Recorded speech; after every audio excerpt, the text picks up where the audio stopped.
How you doing today?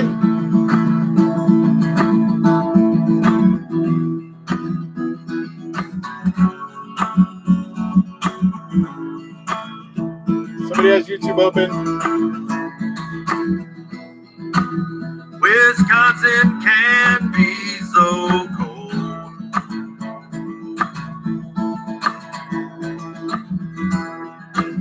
The scales of justice can Echo, guys. One of you has YouTube unmuted. Me. If we accept lies big and bold.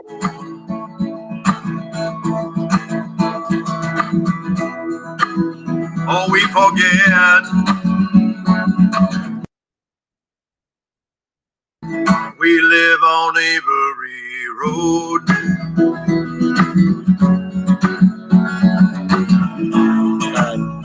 Not going to be able to do Stacy. We live on Avery Road.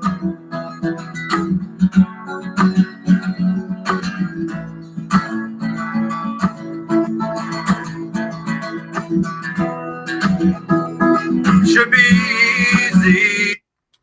I'm going to cut that off because horrible echo there.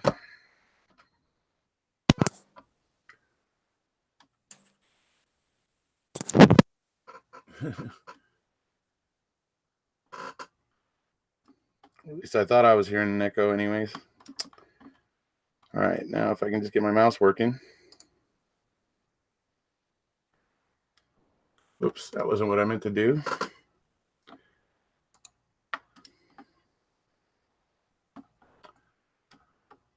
Ay, ay, ay. I'll be right back. I think the problem was I'm through my phone, no earphones. I'm going to grab some earphones with a mic real quick for my phone. All righty.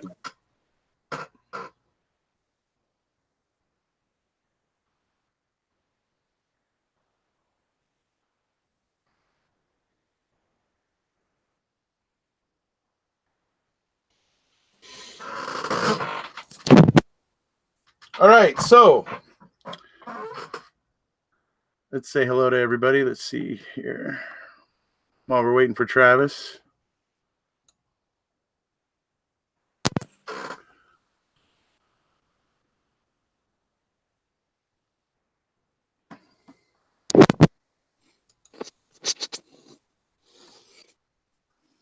All right, hello everybody.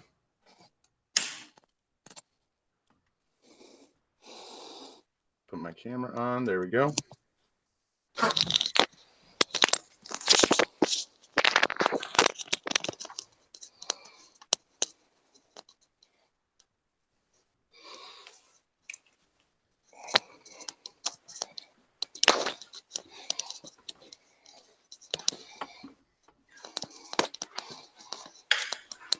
Just checked that. It might have been me. I could have sworn I just checked that was muted. How did it unmute itself? Holy crap. All right. Well, it looks like that was my problem, actually. I didn't hear it, if that helps. I shouldn't be able to hear Stacy through my earphones, really, but usually. Anyways, but doesn't matter. It looks like I had a YouTube window that wasn't muted. I don't know how I missed that the first time around, but oh well. Hello, everybody. How you doing? Yeah, the monkeys are, they're getting pretty worn. You love the kitty. Do I have a kitty? I hear Travis. Oh, it's mine. Oh. She's behind me. See her? Oh, I see. She's supervising, keeping a watch on us. Because Kiddo was in here earlier. That's why I was wondering, like, was she still in here? Hello, everybody. Big Brother unmuted view. Maybe Big Brother did. Who knows? It's those damn guys over at the NSA. I'm just kidding. Hello, Spicy. Hi, Spicy. Hi. So, everybody, while we're, getting ready here and everything, what we're here to talk about today is obviously Zellner's little, we would be her like third Q&A on Twitter. that happened in today. So we're gonna kind of go over that. You know, we're gonna go over the feed. We're gonna cover like everything that she answered. Essentially, that's what we're gonna go through all of the questions that she actually answered. Well, between the three of us, give our own thoughts of what we think. Obviously, with Travis being the resident attorney, you know, he'll be able to look at these things from a legal aspect, and you know, so it's kind of what we're planning to do today. I will mention before we get started, though, how many people saw that with Michael Griesbach filing that lawsuit or whatever it was for Colburn? That was something. I That can't was wait. surprising.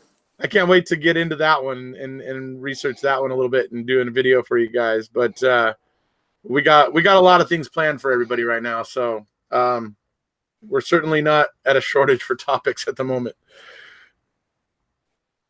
Can I introduce Travis, please? I thought I did. Travis Williamson, Esquire, is our resident attorney here in the channel, friend of the channel. Hey, hey everybody.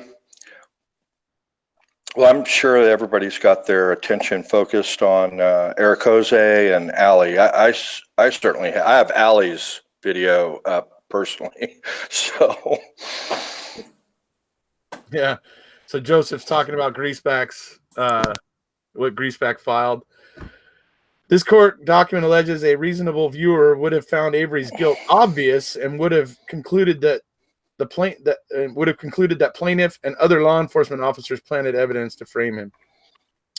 That's one more box I get to check off. Unreasonable viewer.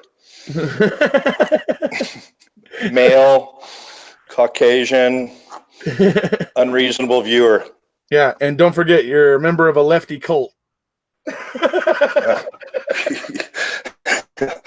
I'm trying to fix that, but pretty soon I'm going to be on a no-fly list. But, yeah.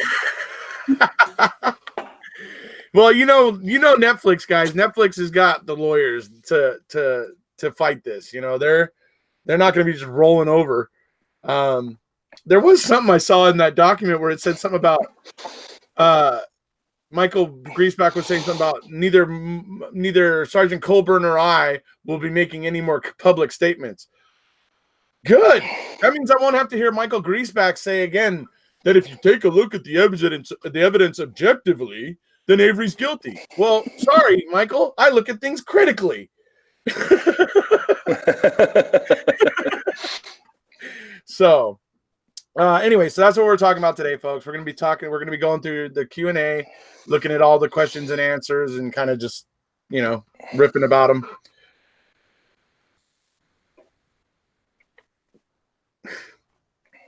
Joseph is fired. Anyways, so let's move on, I guess, here to look at the Twitter feed.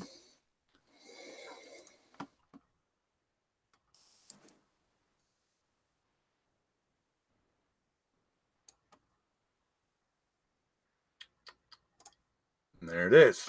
All right, folks. So I think Travis is going to start this off here. Okay, so we were fortunate enough to get a spokesmodel to come in and answer on behalf of Kathleen. So Kathleen, Nicole has a question. So are you attempting to negotiate this with Gahn and Fallon? I hope this puts the pressure on! ! Zellner says, actually, we filed a motion this afternoon asking the appellate court to remand the case for testing to take place. Right. So what that means to me is this person, I think, was remembering that Zellner was negotiating with Fallon back before Judge Sukowitz denied the original motion for post-conviction relief. This person, I believe, Nicole, I believe she remembers that and kind of maybe thought that that's what Zellner was doing again, dealing with Fallon and Gahn. But what she sets it straight here is to say that no, what we're actually doing is filing with the appellate court and making attempting to get the appellate court to order the scientific testing rather than relying on the circuit court to do what they should. So that's the way that strikes me. Agree. And so this that you just mentioned, that's down below. She mentioned that she's pleased to announce one of the world's leading DNA experts, Dr. Selden, is going to come in and test the bones if they'll allow her in the gravel pit. I'm sorry, Richard, I got to ask this next question too, because this is how you get yourself bitch slapped in front of 500,000 people on a live Zellner feed. So, Kathleen, can you answer me this? What was the significance of announcing this? Question mark. We don't even know if they will let you test those bones. She says this will prove the murder and mutilation occurred in the Manitowoc County gravel pit, and the bones were planted by Mr. Avery's burn pit to frame him, or in his burn pit to frame him. And oh, that's not what I'm supposed to be reading right there, is it? I think it is. No, let's try it. Take two. Okay, let's do it again. I have to go all the way up to the top. Bitch slapped. I'm sorry. Bitch I just got slapped in bitch front of slapped. 500,000 people. Question by Spencer. What was the significance of announcing this? Question mark. We don't even know if they will let you test those bones. Oh, okay. So it's going up, Allie. I think we're skipping. I had to It's go all the way back. all the way down at the bottom. Okay, and this is what she says. She says Kratz said that because it couldn't be shown the bones were human, that he wasn't going to spend 20 seconds on them. We believe that identifying the bones as Miss Hallbach's will cause the case to be reversed for a new trial. So that's pretty cool information. Okay. What I was referring to, there's that one too that she answered, but she answered simply, what is the significance of announcing this? And she says, because we filed a motion today. And I think if she had her heels off and her hair down, she would have said, dumbass at the end of that.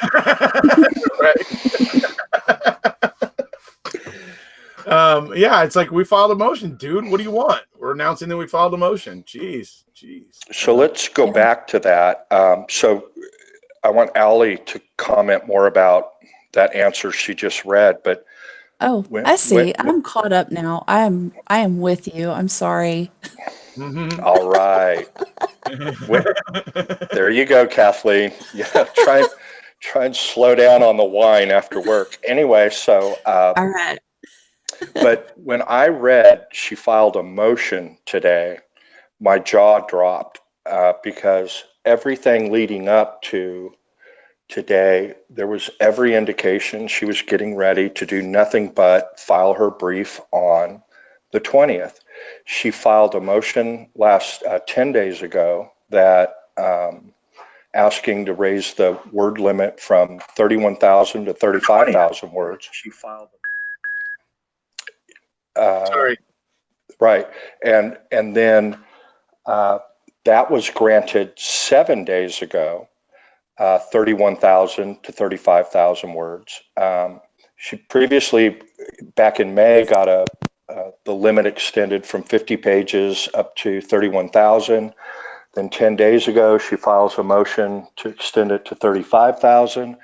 So you don't file a 4,000 word extension 10 days before your brief is due unless you're getting ready to file a brief. So we started reviewing the documents going into the appeal. We got the first one knocked out, the motion for scientific testing. We got to go through that with Erekose a couple of days ago. And then boom, lo and behold, she says, we're filing a motion to test these bones with new scientifically validated methods used by the FBI and to identify victims from those horrible California fires.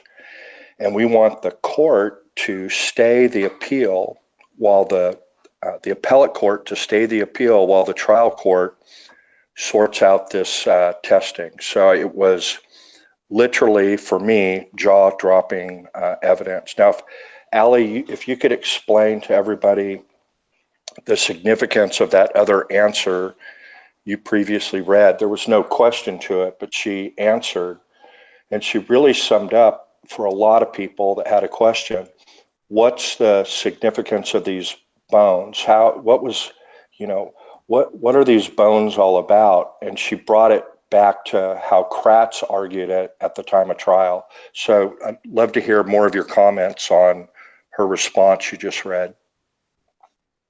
Mostly, well, she said, I'll just read it again because I, probably sidetracked everything, but she said, Kratz said that because it couldn't be shown that the bones were human, that he wasn't going to spend 20 seconds on them. We believe that identifying the bones as Miss Hallbuck's will cause the case to be reversed for a new trial. That, to me, I have always had a very big problem with the fact that they're saying in the trial, those are not Teresa's bones. They're not even human. We're just not even going to address it. And then in 2011, they turn around and give those bones to the Hallbucks. So it is a big deal that he's saying two things, but now that when she's going to be able to prove it that they are Teresa's, she thinks that this will cause the case to be reversed for a new trial. That I don't understand. That's something that you could answer better than I could, but I think that's a pretty Well, significant. Carol Ann is asking why, in what way is it jaw dropping? I guess they want to hear your opinion on that, Travis. Well, all indications were that she was getting ready to file a brief on the 20th. There were no indications whatsoever that she had come across a new way of DNA testing highly calcinated bones that the FBI, and we really need to go through these comments to understand it more, but she'll talk later about that back at the time when they tested that tissue from the fire pit, they came up with 7 locations, 7 loci, and she says in her comments, yeah, that got it close, but now there's this new DNA testing that they didn't have available at that time, 2005, 2006, that they now have, that the FBI has incorporated and utilizes. So it's jaw-dropping that we're getting ready to go into filing a brief where she's stuck with what the record is as of September of this year. And now she is making a big push to get more evidence before the court. And we really need to see the motion. And Allie's going to have that probably for us in the morning to start working up and analyzing. But she will set forth reasons in detail why it is that it's not until now, 3 days before her brief is due, that she's asking for the court to allow her to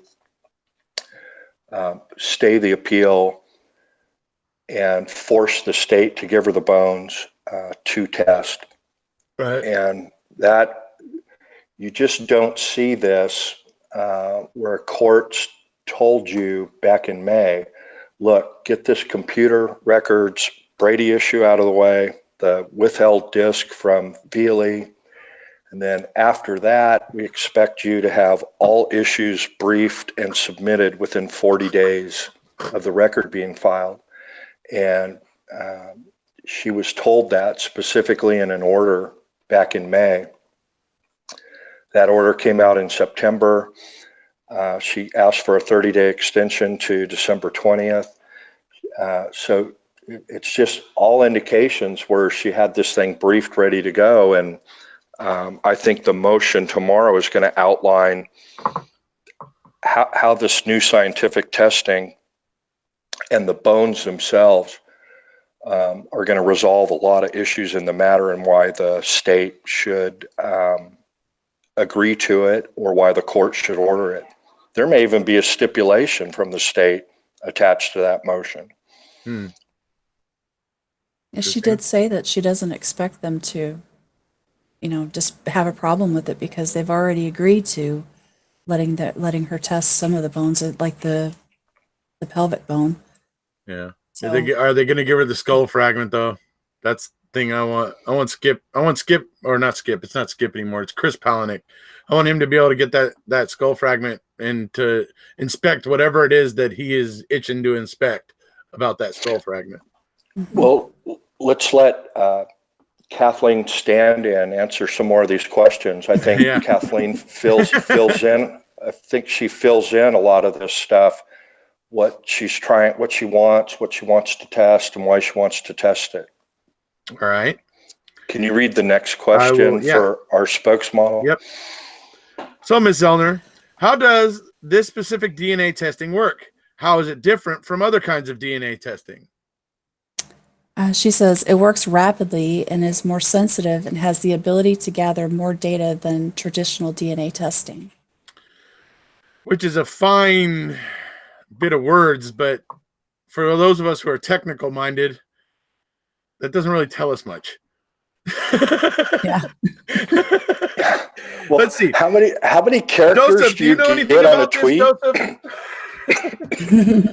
Joseph? Okay, but to be fair, how many characters do you get in a tweet? You get a limited number, but okay, so it works more sensitive and has the ability to gather more data than, I guess, the two now are what? qPCR, PCR and mitochondrial. Yeah. And let's, there's no question attached to the one above, but that's highly relevant too. Can you read that one, Kathleen? The one right above? Yeah, she says, no, that is the power of the new technology. It can be used on burn bones. It's been successfully used to identify California wildfire burn victims. Okay, so we know that's where this method is basically getting tested and accepted. I think that's why she's maybe just noticed this or just started to think maybe we could use this or something. Maybe that's why it's just now coming out.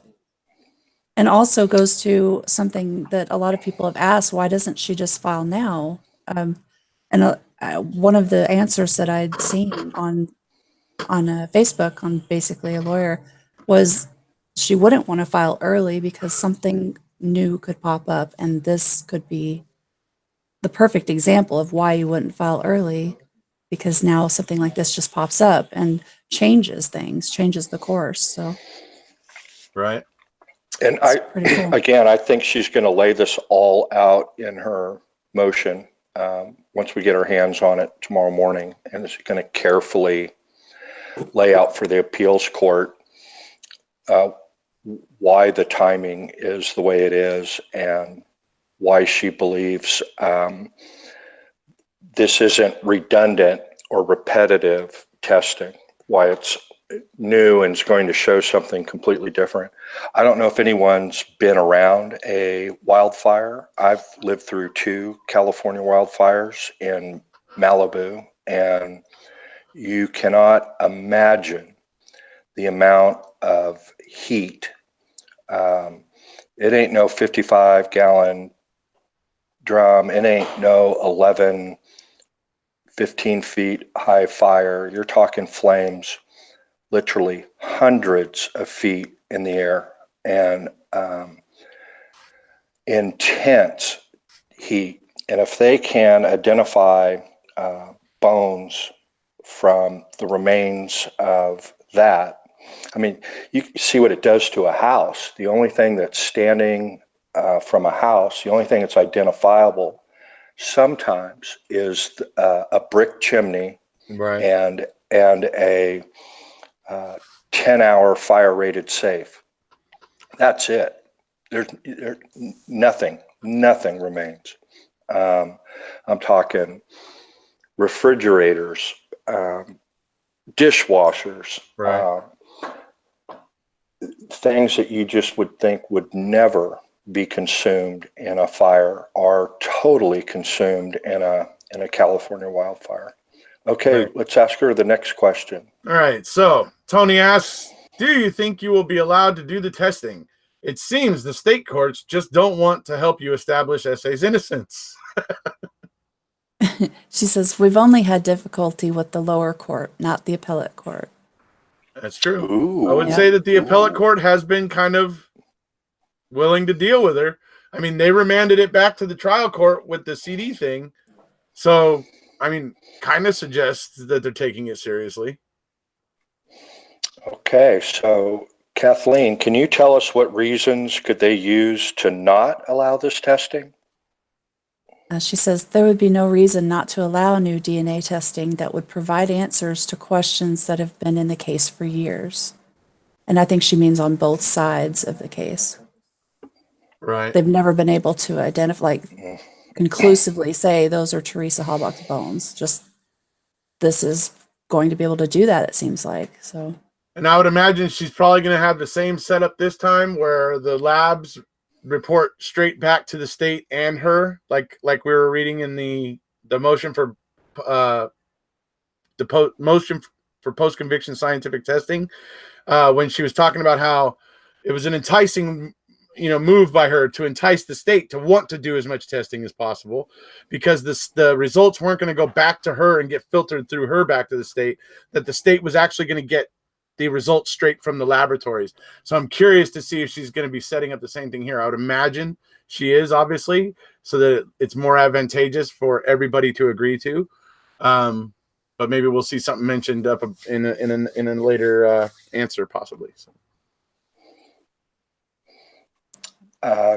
Ask the next question, Richard. This is a great one, and it's a typical answer of Kathleen, that there's a lot in between the lines.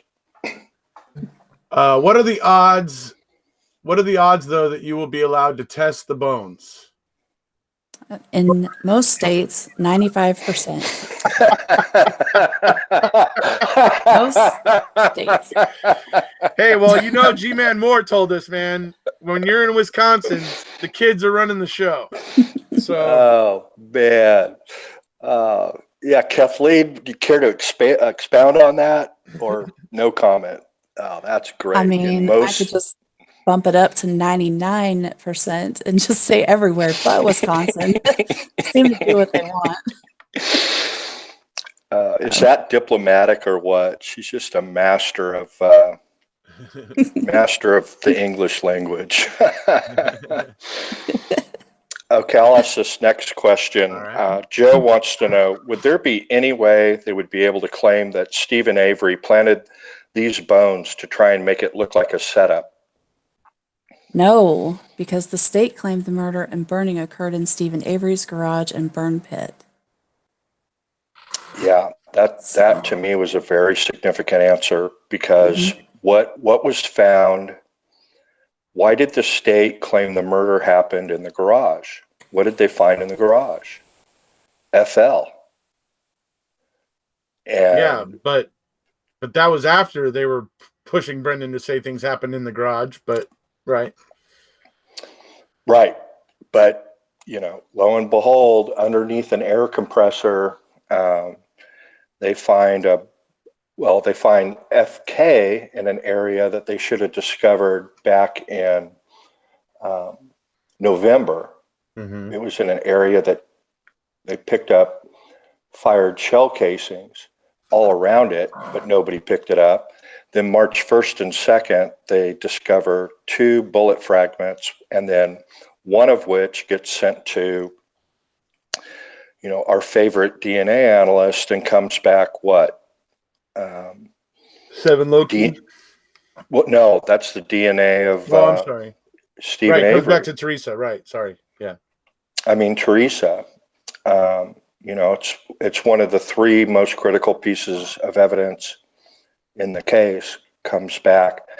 And so, no, because the state claimed the murder and burning occurred in the garage and burn pit. If she can establish nothing happened in that garage, that knocks out FL. So that's pretty huge.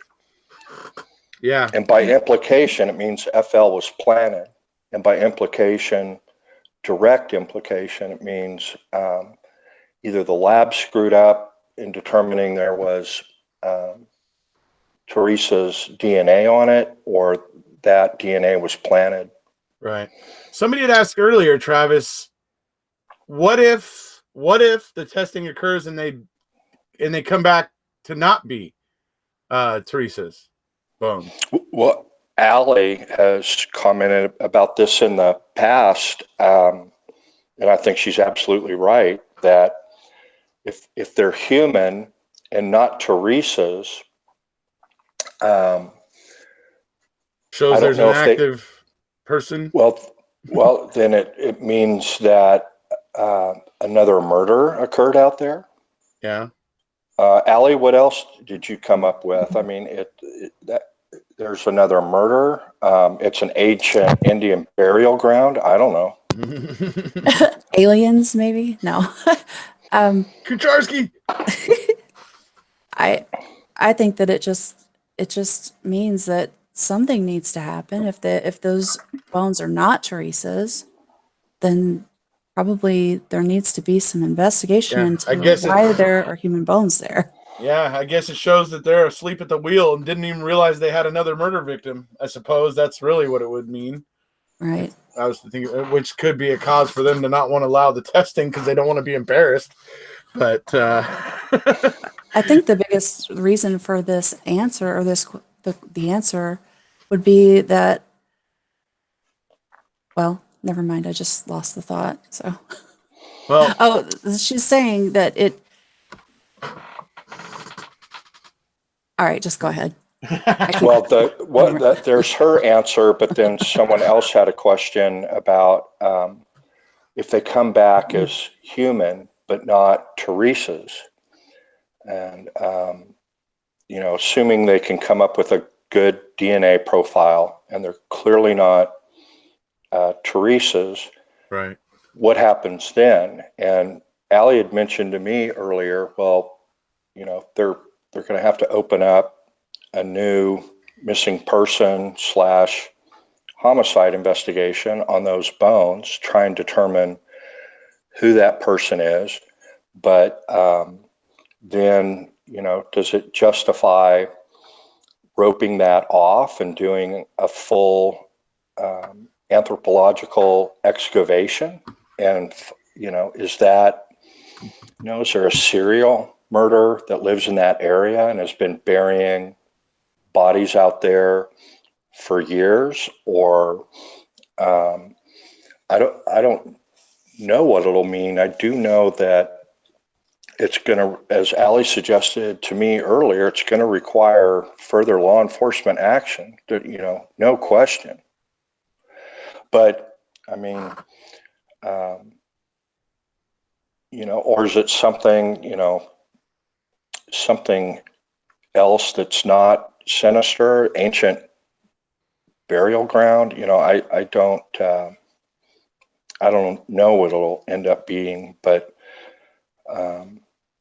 hopefully they'll be able to conclusively come back one way or the other, and they're legitimate, solid findings, so it'll answer more questions than it'll create. But we've seen that sometimes the forensic testing in this case poses more questions than it answers. But that's an excellent question, whoever asked that. Right. Okay, so let's see. So we move on to Chloe. So if the DNA test proves SA was framed, could you prove who framed him? She says, I don't have to. She loves giving that answer, by the way. Sassy. She loves to give that answer, even though she's still looking. She loves to give that answer, even though she is diligently trying to find out. But I love that. But that's, I love that answer. She wants to, no doubt. If you saw MAM2, no doubt she wants to answer the question, but she keeps reminding all of us observers that I don't have to. I like the way our spokesmodel. I'm a defense attorney, not a prosecutor. Yeah. Not a private investigator. I'm not a detective. All right. So Okay. next. Iced Cooley wants to know, could Stephen have moved the bones from the gravel pit? She says, not according to the state's theory at trial. They don't get to rewrite the theory now. Stephen Avery would not have moved the bones from the gravel pit to his burn pit. Yeah, Which absolutely is makes true. zero sense that he would do that. He would Yeah. want to be getting implications of the crime away from him had he done it. He would want to be getting those things as far away from him as possible, not dropping them on his own front doorstep. Exactly. And what did Dean and Jerry try and show at the trial? That whoever murdered her, the primary burn location was somewhere else. Their theory was the quarry, and that somebody took some of those bones and tried to implicate Stephen with it. So the other thing she doesn't say here, probably because her character limit on Twitter, is that Stephen Avery wouldn't move the bones from the gravel pit to his burn pit. Who would move the bones from the quarry to his burn pit? Somebody that had motive to frame him. Mm-hmm. And Yeah, so that's another reason why she's trying to show everybody on Twitter and obviously the court in her motion why this type of testing would conclusively prove one of her theories that Stephen Avery is not the real murderer. I like that she says they don't get to rewrite the theory now. Like if they do turn out to be Teresa's bones, they don't get to say, well, it's because he moved them, because that's not what they said in trial.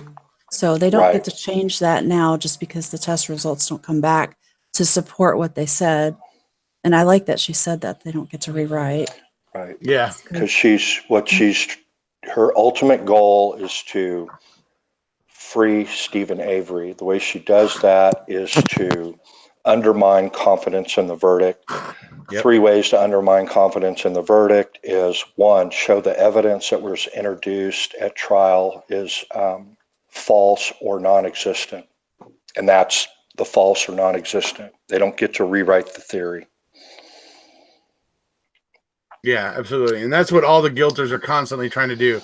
They're constantly trying to say, well, maybe it was Stephen Avery, but maybe it wouldn't. Like, I don't care, but maybe. That's not what the prosecution went with. So I don't even want to hear it.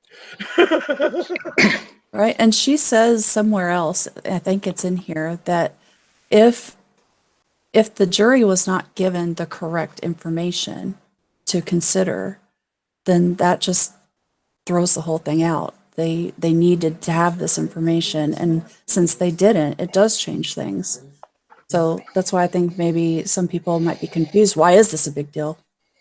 Because this is something that needed to be heard to make the right decision. That's right. So the next one's going to be kind of legal in a roundabout way. What would be the next steps in the event the results come back favorably? To incorporate the results into the current appeal. Okay, so that may be a little bit of potentially bad news for some people. So what she's saying is, if the court grants her motion to stay the appeal, put it on hold, and send it back to the trial court to order this testing and oversee it, that testing would get done on a timeline, and then they would make their arguments. There could be an evidentiary hearing about it. The trial court would then rule upon that in some way, and then if they said, yeah, I find these to be valid, and so on and so forth, she would then get to supplement her record on appeal, and then the appeal would go forward. She'd file her brief with the new results. State would get to file a reply within 30 to 90 days. She would get to file her response sometime 15 to 30 days. And then, we're talking the normal time to review an appeal, which could be 9 months to 2 years. But she wants to be able to incorporate these results into her appeal. So this is one of those things where she's locked into the record and the evidence she has up to September, unless the court grants this motion, and then she can bring this new evidence, this new matter into her current appeal. All right. So my lovely friend Georgina Stulen-Bose asked the next question. Who has to give permission to test these bones? Zellner. Oh, sorry. I thought we were reading from the comments. I think I heard another cork pop. I thought you were asking Travis that. I thought you were getting it from the comments. She says the court. Pace yourself, Kathleen. Pace yourself. Okay. The court, but it could be done by agreement with the Attorney General as well. Josh Call, eh? That'd be interesting. Yeah. And there could be an agreement attached to her motion. We just don't know. There was a lot of, I think, misunderstanding about what this answer meant. I think what she's saying, the appeal court has to stay her deadline for filing her brief. Otherwise, she's got to file it on the 20th. Now, even if the Attorney General and her worked out a stipulation to test those bones, it still does, the court still has to grant her a stay or an extension to file her brief. Otherwise, it's still due per the court on the 20th. And so I think, again, she's got to type these answers out very quickly. I think if she would explain that more thoroughly. Some people interpreted that, if the AG agrees to it, the brief doesn't need to be filed. That's not true. The court controls its calendar. The court says when things are due, not the Attorney General. And so it would help her get a stay if the Attorney General was on board. But that's the significance of that. I don't know if Richard or Allie had anything to add on that one. Not particularly. Just that it would make it easier and quicker if they did agree, stipulate, but right. Yeah. The court will still decide, actually. So, Kathleen, Snowsofts would like to know, this is a great question, does this include the pelvic bone that was found in a different area of the gravel pit? Yes, it does include the pelvic bone. It's awesome. Yeah. You guys know as much as me. I'll turn over to Allie and Richard, but lot of trial evidence, argument about pelvic bones, a lot of current argument theories about pelvic bone. Yeah, she wants those pelvic bones. We saw in the motion for scientific testing, she wanted those pelvic bones. Yeah. I think that was brought up a lot in the trial, I think. Were those female? Were they human? Or after? So answering that question for both sides is probably a pretty big deal that they both should want to have answered. Richard, you have a great question coming up for Kathleen. Is this a new technique? How new? To which she says June of 2018, basically FBI approval. So it just got approved by the FBI. Just this last year in June, basically while I was at Raleigh. While I was at Raleigh, the FBI was approving this. Yeah, and that takes a while to filter down to legal community. Usually only the inner circles of crime laboratories know about this stuff. It gets printed up informally in lab journals and whatnot. I don't know if it's even been the subject of a peer-reviewed article yet, but it's not like the FBI does this test and then they send out something all over the country to every defense attorney in the U.S. It filters down, and so it's going to be interesting to see what she says about it in her motion when she learned about it. What I really find significant from this question, again, is reading between the lines. She's asked point blank, is this new? How new? And she doesn't shy away at all from saying, yes, June of 2018, FBI approval. So Right. she's willing to answer tough questions on timing. Again, it'll be interesting to see what she sets forth in the motion as to why she waited until today to file the motion. I'm interested to see when she did because Rubber Ducky and Deborah were hanging out in the Cozy Heads chat area, and they were up early in the morning, and Zellner apparently had just followed this guy, the scientist that's going to do this testing, 2 days ago. So I wonder if it's that new, just a couple of days ago new Yeah. that she got, approved or involved with Well, if you this. think about it, the California wildfires, they just happened. It could be that she just heard about this. I mean, certainly. Which And goes this back to expert would have to get the protocols from the FBI, say, okay, you've approved this. How did you do it? What was your methodology? And he may have actually, I can't remember, what does she say about him? We'll have to look him up later, but I'm going to scroll down. You all stay where you're at. We are pleased to announce that one of the world's leading DNA experts, Dr. Richard Selden, is willing to test the bones in the Manitowoc County gravel pit with new rapid DNA ID. If this testing is allowed, we believe the bones will be Ms. Hallbach's. So evidently, Dr. Selden is up to speed enough on it to be familiar with the FBI technique. And he either invented the technique and the FBI utilized it eventually, or he's enough of an expert that he can replicate what the FBI has approved. Okay. All right. So next question. See, Shannon Ponder. Does the court have to allow you to have these tested before you'll be able to, or is this announcement confirming that the testing is for sure going to be done?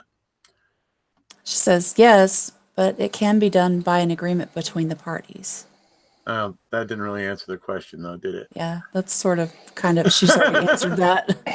I think she was not wanting to touch that question. Yeah. Yeah, I agree. And this is one of the things that we'll only be able to know the full extent of this answer and the context when we have the motion, hopefully tomorrow morning. Right. Yeah. Right. So basically, the court, she did say yes, the court does have to allow it, or we can come to an agreement Right. on our own. So Yeah. Sort of I guess answered it again. it's a little bit, Right. yeah, it leaves it a little bit open. That's all I'm saying. Right. And that is true. Yes, the court does have to allow it, but to the extent that the court has to be willing to allow her to hold off on filing her brief, one, or even if it doesn't allow her to hold off, said, no, you file your brief and we'll let you get this stuff tested and we'll let you supplement the record. But the appellate court would have to allow her to supplement the record with that evidence. It's just the way appellate law works. You can't bring in an affidavit and a test result that the trial court wasn't allowed to consider. So you either have to send it back to the trial court to allow the trial court to consider it, or do what she's doing here. Whose turn is it to ask Kathleen a question. Yours or mine, Richard? You want to? Okay. Kathleen, do you already have access to said bones? She said the Manitowoc gravel pit bones are in possession of the Attorney General.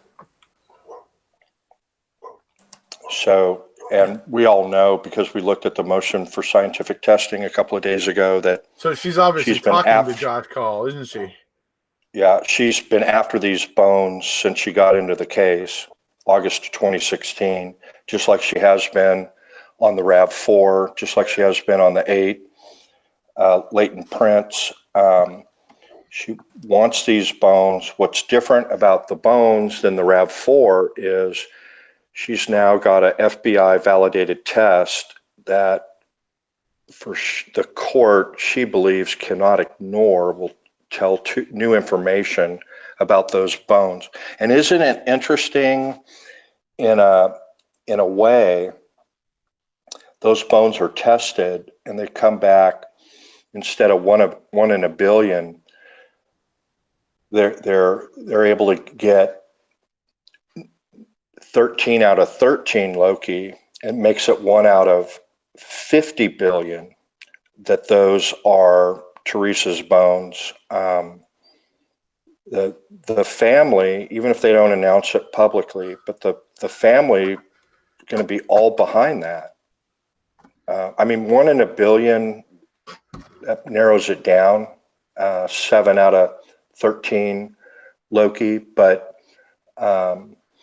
if there's a test that will tell this family, look, this testing gets done, it's going to be probably 13 out of 13 Loki, and that's going to put it at 1 in 100 billion, 1 in 50 billion. It's going to eliminate all of this questioning about whose remains those belong to, whose remains fit that profile. In other words, this is one of those rare things that a family of a murder victim would want to know. Right. Yeah.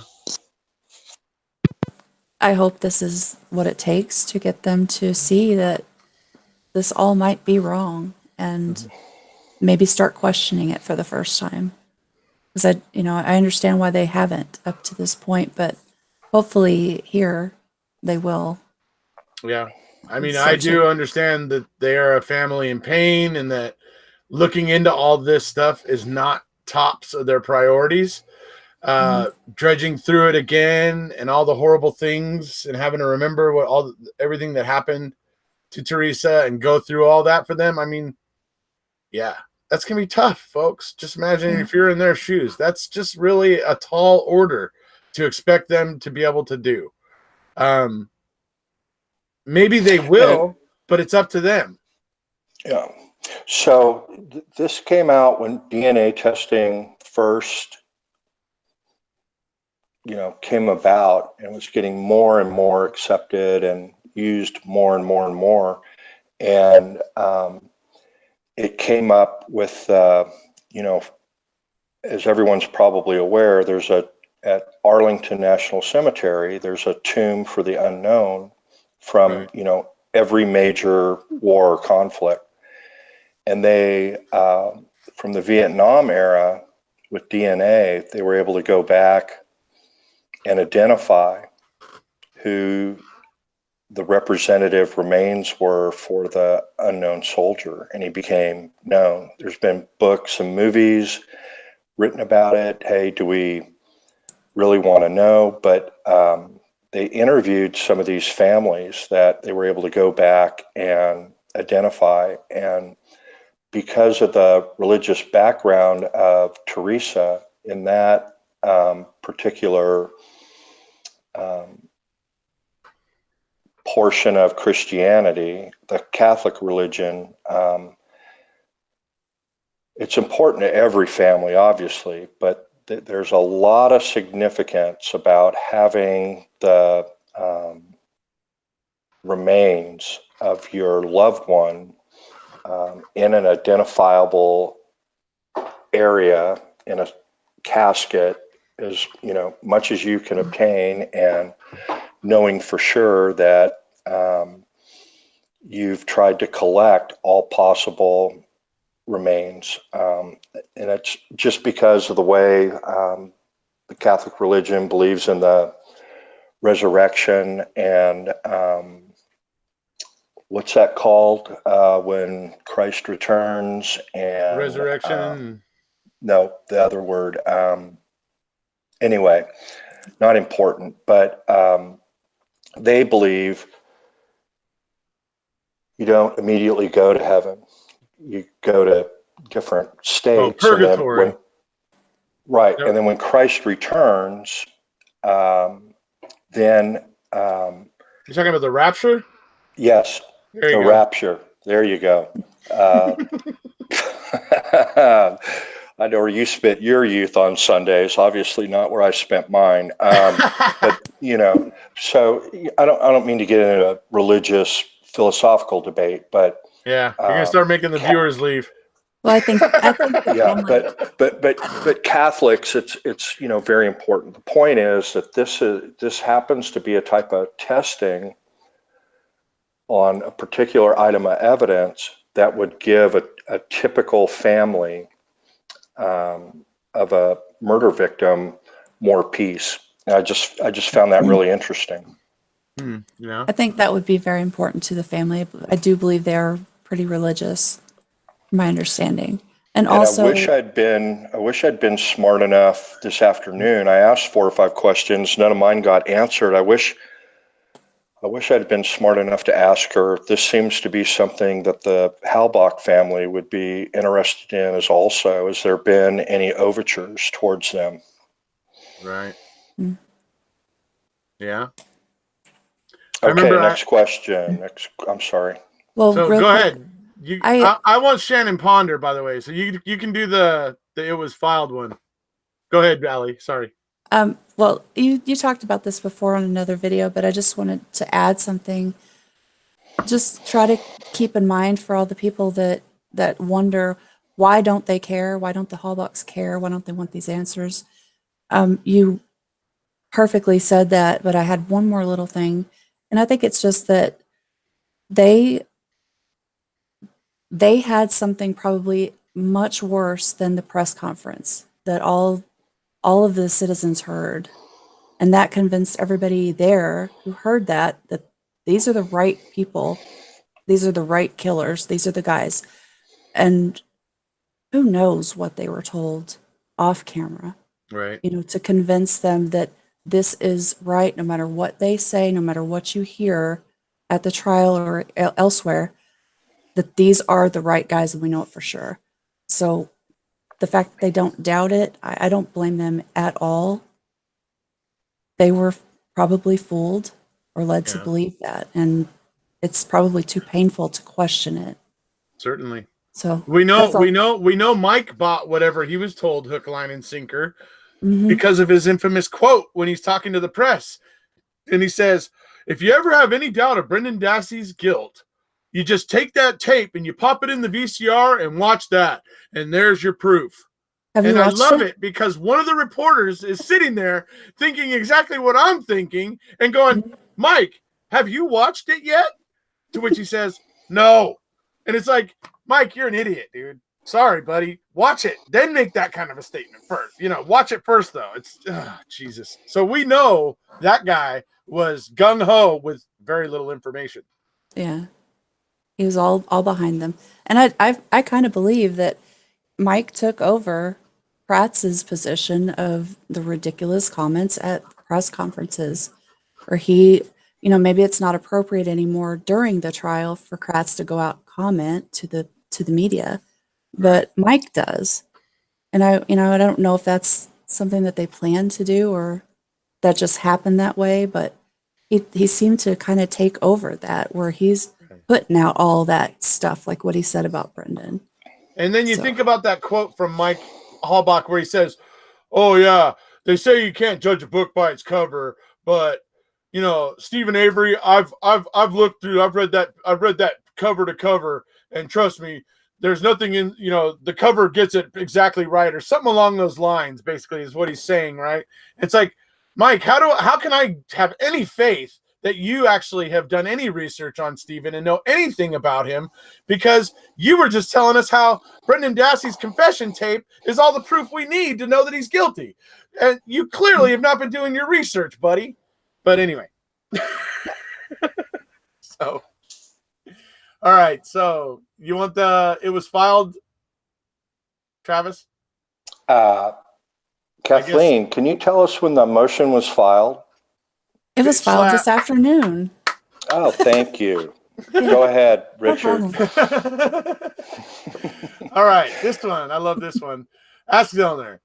This would disprove both versions. Yes? 2 different stories were used to convict 2 different people of the same murder, of the state's claims about TH murder, because they've said all along that she was burned in SA pit, correct? Would this speed up the process of freeing SA and BD? So I love how this one's tying in Brendan. Wait, you got to let Kathleen answer. Go ahead. I got to know.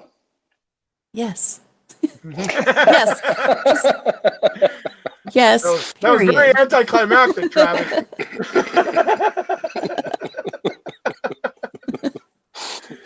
So what I love about that question is it's taking this potential evidence that she's talking about, and it's applying it to Brendan as well, which I love. I like the way that Shannon thinks. I love it.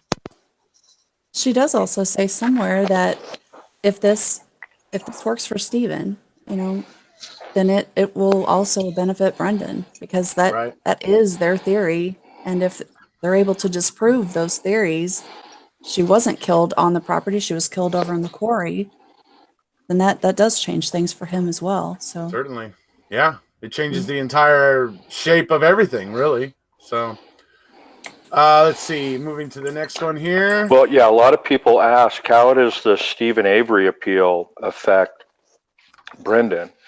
Because, he's pretty much exhausted all of his normal appeals. But, yeah, what she's saying is if this can flip the case to where Stephen's exonerated without even having to go through a new trial, then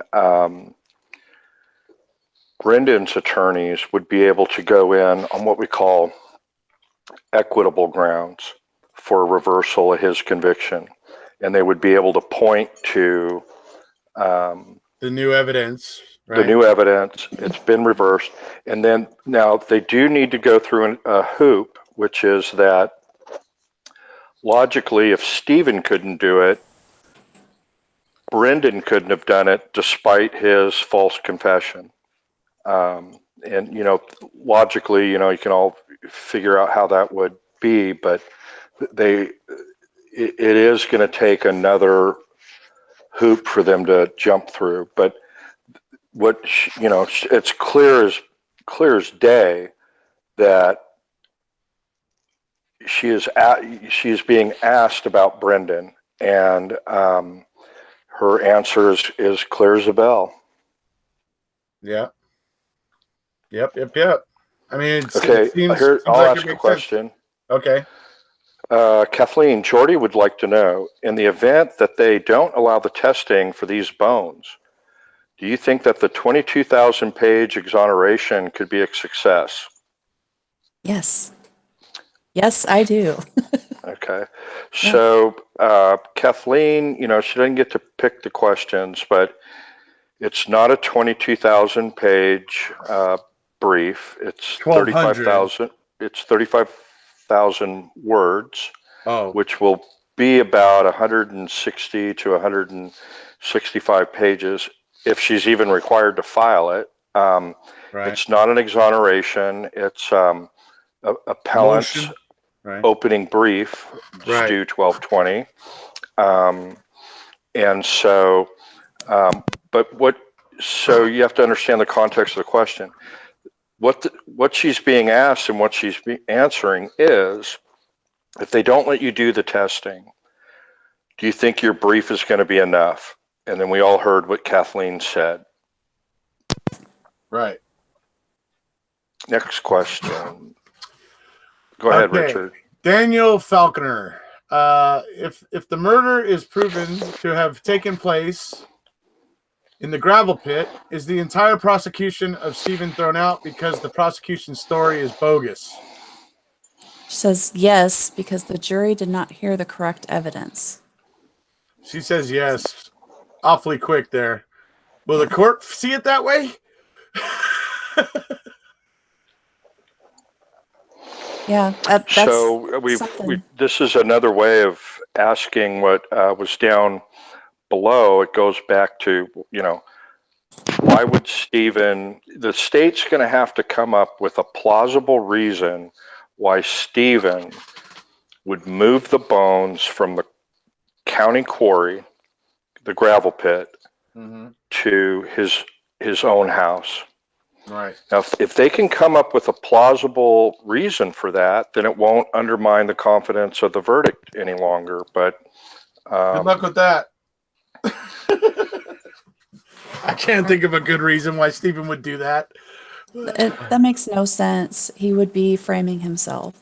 He would, and who's going to do that? And That then, you don't hide things on your property that you did somewhere else. That's the opposite of logical. right.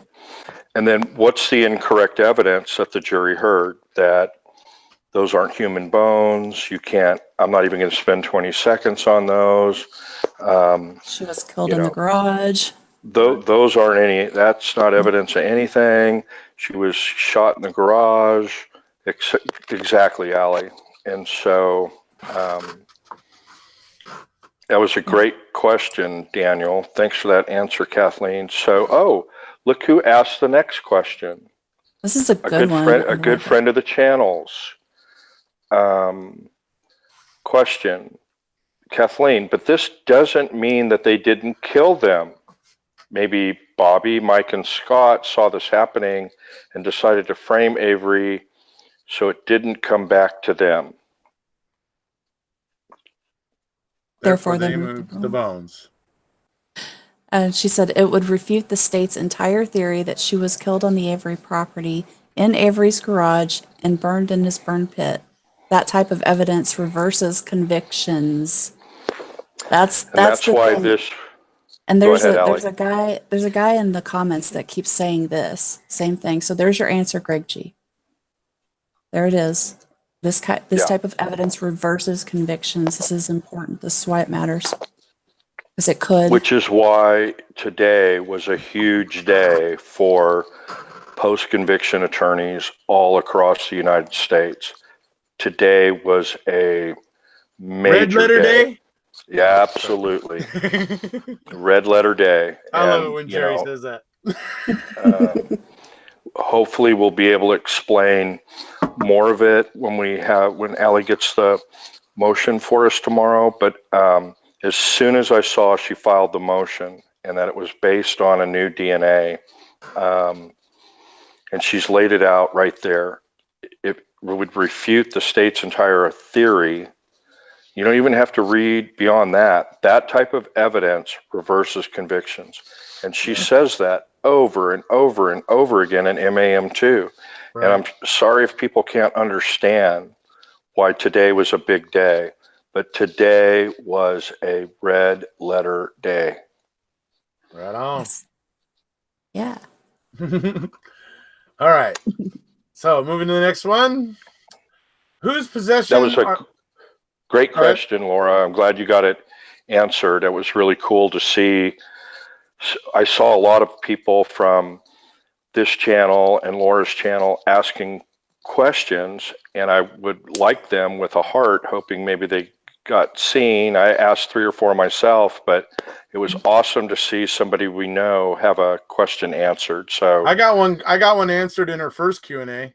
I was talking about aren't you IMFL. special? She Yeah, never answers any of mine. Me either. She missed mine again. Dude, I was at work.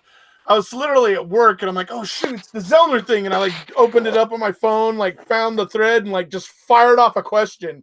And then wasn't even able to check until I got home. And then when I got home, I went back and looked. I'm like, hey, she answered it. Woohoo! Okay, next question. Sorry to interrupt. It's yours, Richard, from Dan, I think. Okay. No, I just read that. Wait. No, No, go ahead. whose possession is Whose yours? possession are the bones in now? Are these the ones that Kratz said were not human? Yes, Kratz said they were not human, but many of them are described as human in the exhibit we filed with our motion today. Got to get that motion, don't we? Yeah. Eisenberg. We got to see that exhibit. Oh man, I can't wait. Oh, I know. It's Cannot- Eisenberg. Their own expert said they were human and possibly human. The Right. bones that they gave to the Hawbox from the quarry are all human or possibly human, according to their own experts. So, yeah, I think it means Okay. something. So, Finn wants to know, Ms. Zellner, what is the process for getting permission to test the bones? She says we need a court order, which can be done by agreement between the parties. This is like a repeat again. Yeah. Yeah. So Yeah. we keep coming back to that in different ways, but yeah, it can be an agreement by the parties, but we've got this, she's up against this 12/20 deadline. And so it would help if they agreed, but she still needs to get a stay. Otherwise, she's got to file her brief on the 20th, and so hopefully they'll get back to her within 3 days before her deadline, one way or the other. Hopefully it'll be what she's asking for. So this is a popular question apparently, and she really wants to make sure everybody understands and hears this answer. And it's cool because the person that asked this question is here in the chat. They said, "Hey, that's me." Yeah. So there they are. Oh, is There you go. that who is that in the chat? Ben Storino. Ben Storino. Okay. Congratulations, Finn. Yeah. I'm glad you got wow, we're two for two today, or 2 for 1,000. That's awesome. You got your question answered. I hope, can someone ask Finn if he or she felt like it was fully answered? If she got the answer she was looking for, he was looking for, we can go on to the next one while Finn gets back to us on that. Ben said, Kathleen. Yep. Thanks. Oh, great. I'm really glad. Yeah. That's got to be a good feeling to ask a question out of the hundreds, if not thousands, that were asked, and someone responds to you. Good for you. Good for you. Kathleen, is it admissible and or reliable? Talking So about they're talking- bone testing. The new quick DNA bone testing. Yeah, she says, yes, it just obtained FBI approval and has been successfully used to identify California wildfire burn victims. So that makes it pretty recent, folks. Those California wildfires were not very long ago. And to me, that could explain why this is happening now, 3 days before she was supposed to file with the appeals court, because it's to me reasonable to assume that she literally just found out about it within the last couple days to a week. You're up, Richard. Ask the next question. All right. If they come back as TH, how would you prove that she was murdered in the gravel pit? Is that part of his testing? She says, obviously, Avery would not murder her in the gravel pit and bring the bones back to his burn pit. Absolutely. Makes no sense. Kathleen, Corey Dunn wants to know, since Stephen Avery appeal process has had such a hard time with the state of Wisconsin, how confident are you that they will listen to the DNA expert? She says, we haven't had a hard time with the appellate court at all. They have made no rulings on the Avery's case. It's only been the lower court, which is the least important. I like that. That's right, Judge Angie. She's telling Judge Angie just what she thinks of her. I just don't think you're very important, Miss Angie. fourth most requested judge to be substituted in a case from one of the least populated counties with the least amount of cases filed. So a judge might be asked 1 out of 1,000 cases in Green Bay or Madison or Milwaukee to be substituted, whereas 1 out of 25 cases she's asked to be substituted. That's pretty wild. Let's see, where are we at? Okay, Christy, Kathleen would like to know, do you know how long it will be before the court responds? She said we would expect to hear a response within a few days. And just to clarify, everybody, what the response is about is not deciding whether Stephen Avery gets out of jail, not whether he's exonerated. What the response they're asking about and what she expects will come within a few days is her motion to stay the appeal and get the testing and to remand for DNA testing because her brief's due in a few days. So she's hoping she gets an answer within a few days so she can get the testing and not have to file her brief. Right. Okay. Richard, next one's you. Yeah.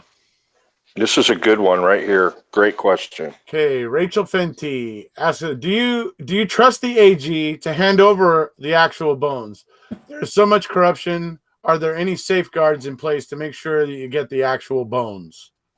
And she says, yes, there are. And I do think they will turn over the actual bones. That's good. Yeah. Allie, I'd like to hear what your thoughts are on that because, last several weeks we've been hearing about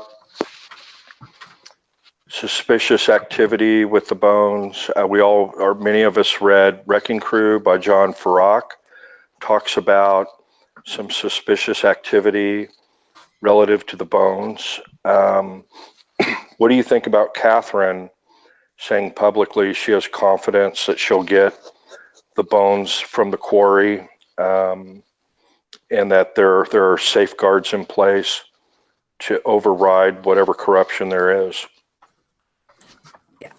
I don't know what that is actually, what those safeguards are, but I am pretty happy to see that for whatever reason she thinks there was some shady behavior going on with these people, but for some reason she trusts that these will be the actual bones, so she doesn't seem to be worried about that.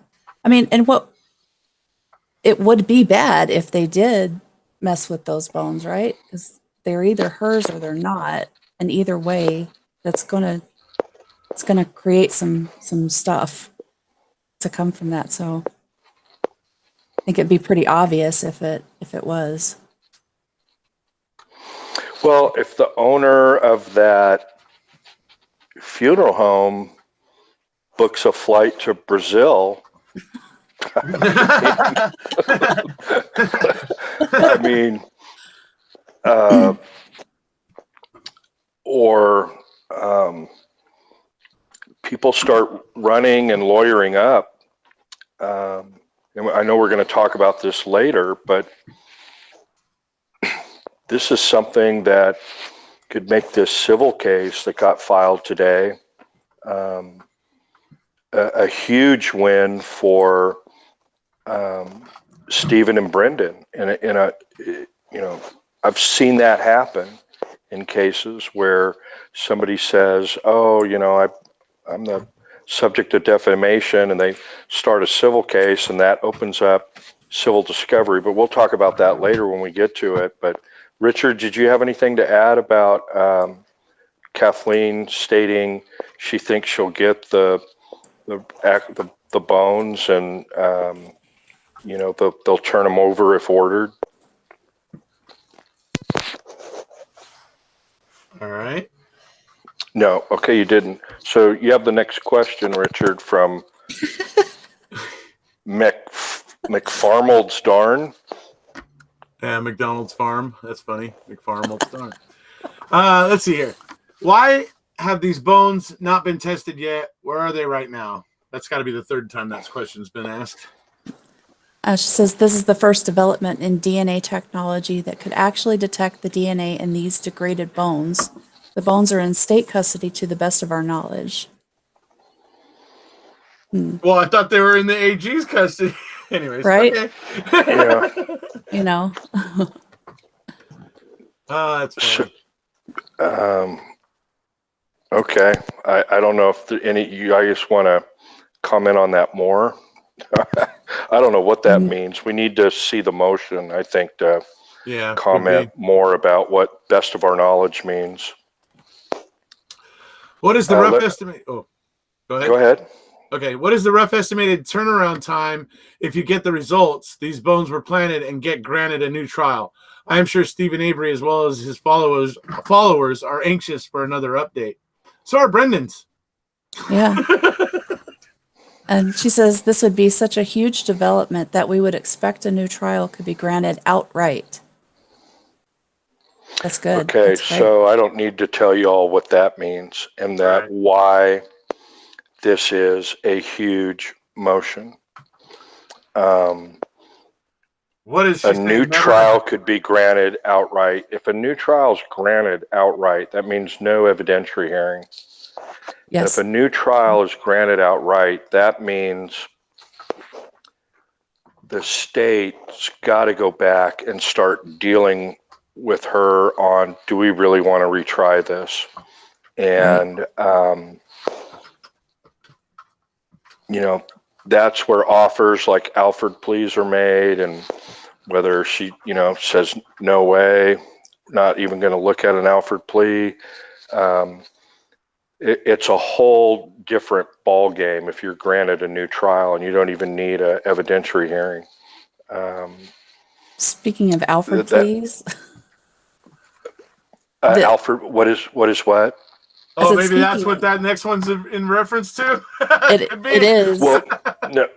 It is. And I remember reading that this afternoon. That is exactly what she's answering. Somebody said, will you be considering an Alfred plea at this point? And she says, never, never, never. Yeah, in other words, No, that's will not you just happening. piss all that money you spent down the toilet? Hell No, no. don't think I'll be doing that.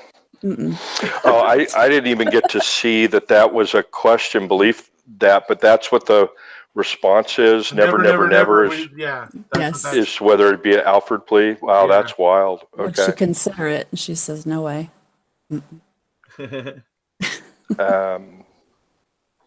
So the next question, Kathleen, is, so how will this impact the December 20th brief? She says, if the court remands, it would stay the filing of the brief. This is new evidence. The brief is based on evidence that already exists. Okay, so folks, what we've been talking about over and over and over again is the brief. She can only talk about what's in the record based on evidence that already exists. So it'd be trial testimony, trial exhibits, pretrial testimony, testimony that she's gotten in the way of affidavits through her experts and her motion for post-conviction relief. That's what she is limited to. And this is new evidence. So that's why it's huge that she gets this. If she doesn't get the court to approve this new testing, they're going to force her to go based just upon her brief, which is based on evidence that exists up through about the end of August of this year. And she's already commented way below what she feels about that. I think taking all of this together in context, she feels that the brief would get her an evidentiary hearing and ultimately a new trial.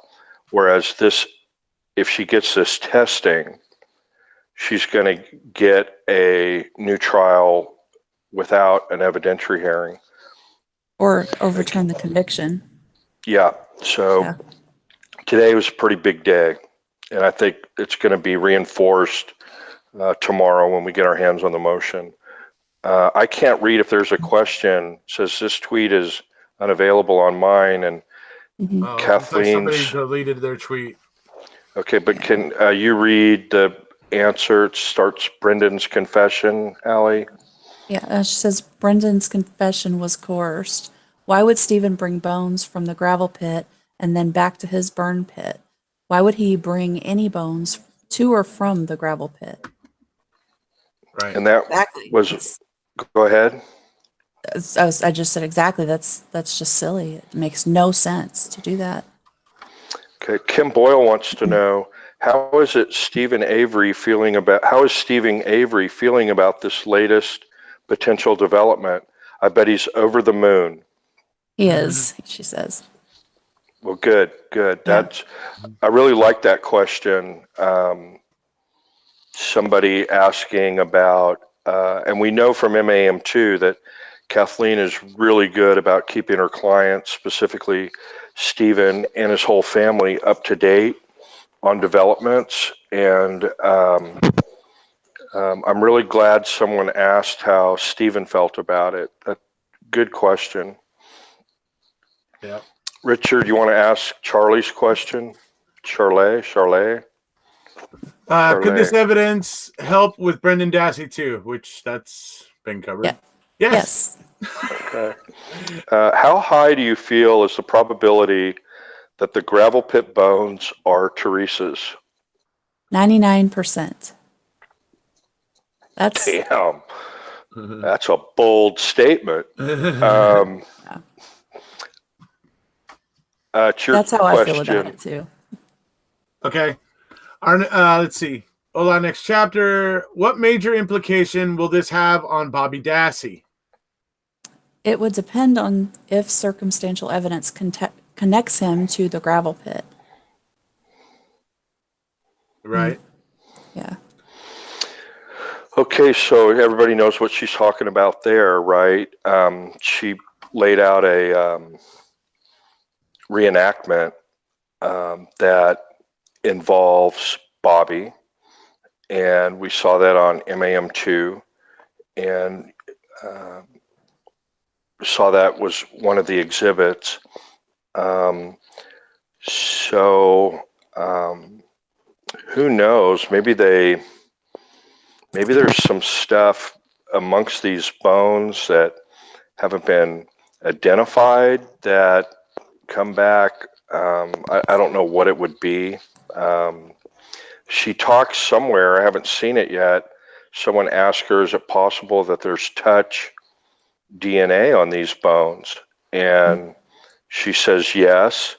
And if that's present, that would be detected, and they would be able to come back and follow up on that further. I think she's being a little cryptic and on purpose holding back a little bit here, but I'd like to hear what Allie's thoughts are on what she means by it would depend if circumstantial evidence connects him to the gravel pit. I think she's developed all the circumstantial evidence personally, but Allie, do you have any thoughts on that? Yeah, it sounds like it. Like it would go along with her Bobby theory, where he follows her and, meets her over in the Cuss Road area and then is burning the body in a barrel in the quarry somewhere. Mm-hmm. And I think when we finally get to the motion for post-conviction relief, I think she lays out in that motion, and we'll be looking for it with an even keener eye. I think she lays out a theory in there supported by some circumstantial evidence why she believes Teresa was burned in a burn barrel on the gravel pit. Richard, you recall that?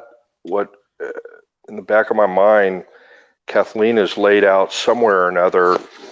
Well, there was a burn barrel at the deer camp that got quite a bit of attention. Mm-hmm. I would think it would be there if anywhere. Yeah. Okay. What about Kathleen specifically mentioning some possible a witness or some sort of evidence that Bobby hunted there or was familiar with that area? Well, we'll get to it if nobody remembers anything right offhand. Okay, yeah, I'm Well, not. Okay, Not we'll quite get sure. to it. Kathleen, can you please help me understand why this would prove the murder happened at the gravel pit? Poor Kathleen. I think this is the fifth time this question's been answered. Yeah. Could it be argued? I can't read the rest of this. Would you finish it, Richard? Couldn't it be argued that Stephen collected the bones after burning the body and thought he got them all to transfer to the gravel pit? And the reason why that's not possible. Sorry, go ahead, Zellner. She said it refutes the state's case that the murder occurred in the garage and the burning occurred in the burn pit. Our job is to deal with the evidence that was presented, not what somebody dreams up 13 years later. Okay, so what's that all about, Kathleen? Who's dreaming up what 13 years later? Could it be Kratz? Yeah, I think Or he was dreaming that up 13 years ago, too. Yeah. And by the way, the color plum, the reason why that doesn't work is because the bones that were found at the Manitowoc gravel pit were still actually mechanically connected by tissues. So that means that they would be the bones that didn't move or didn't move much because they were still actually kind of mechanically connected. That suggests that's where that those bones were there and stayed there and didn't really move and got left behind. Those are the bones that got left behind as everything else got moved to Stephen Avery's burn pit. That's the logical assumption. Yeah. I don't know. I disagree. I think what happened is Stephen ran out and bought a chain for Bear that was 10 feet longer so he could Bear could intimidate the bloodhounds and the cadaver dogs. Yeah. I mean, they actually said that. I mean, you can't make this up. That Bear was, so aggressive that it completely bamboozled the bloodhounds. They would get near Bear and then, they'd spin in circles and, they actually tried to advance that as a theory and they're, Bear has magical powers. Jeez. Yeah. Yeah. I'm pretty sure the dogs are trained not to react to stuff like that. But they were though. Yeah. They were. Running I mean, away. Brutus was clearly when they were getting Brutus close to the fire pit. I did a video about this. Kratz is leading the handler kind of towards the gravel pit, getting her to talk, and then there's a point where he's questioning her, and she's getting close to where the fire pit is, and suddenly she's saying that Brutus is barking and everything, right? Mm-hmm. And so your immediate thought is like, oh shit, is he signaling? I'm sorry about the bad word there, but it's like, oh, is Brutus signaling? Well, it turns out no. Brutus was just reacting to Bear, and the reason we have proof that Brutus was just reacting to Bear is because 2 seconds later, Brutus tries to drag the handler in the opposite direction towards another dog. And so I guess Kratz, left with no other devices, said, well, collect Bear's stool. And so that's an evidence, thank God. Yeah. Right. Okay. Kathleen, what happens if the court denies the request? Could there be a legitimate reason according to law? And if so, what would it be?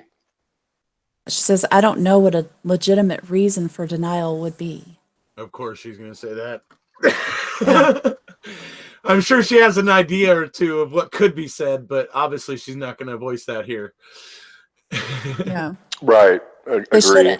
They shouldn't. They should not want to. If they're seeking the truth as they should be, and not just after convictions. Oh, they should allow it. Yeah. Yeah. I mean, right now with the world attention that's on Wisconsin and everything, they really do need to be seen not to be seen, or they really need to be seen as not being obstructive. Really, I think at this point in time, that's really their best bet, is to not be being seen as obstructive. But anyways. Let's see here. Where are we at? Your question by Tony McGee. Okay. Will the bones be in good enough condition to test? a lot of years have passed. She says that's the whole purpose in using new technology. The bones are in the same condition as the other burned bones tested with rapid DNA technology. That was a great question and a very revealing answer. So they're talking about fully calcinated bones from wildfires in California, I'm sure is what she's referring to there, and that they were able to make positive IDs and so on and so forth. I suspect she got rooted to this DNA guy by her fire expert. Yeah, he's in Vallejo, California. He's worked California wildfire cases. He schmoozes in those circles. I bet that he somehow got wind of this and contacted Kathleen and said, "Hey, have you been in touch with this expert? He's done some work out here recently. You should follow up with." Could be wrong on that, but he's certainly somebody that would hang around in all of those circles like that. Right. Okay, Kathleen, is the state required to provide you with the bones for testing? What is the likelihood that we will be provided without red tape?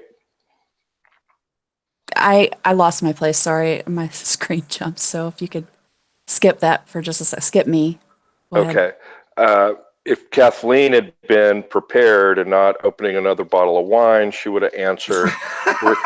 we were expected. I'm sorry. I was trying to answer a comment in the chat, and I hit a button and my screen. I like the wine excuse better. It's my big cup of wine right here. Sorry, y'all. So she would have said, if she hadn't been answering another comment and opening, never mind. If she hadn't been multitasking, she would have said, "Thank you. we are expected, the state."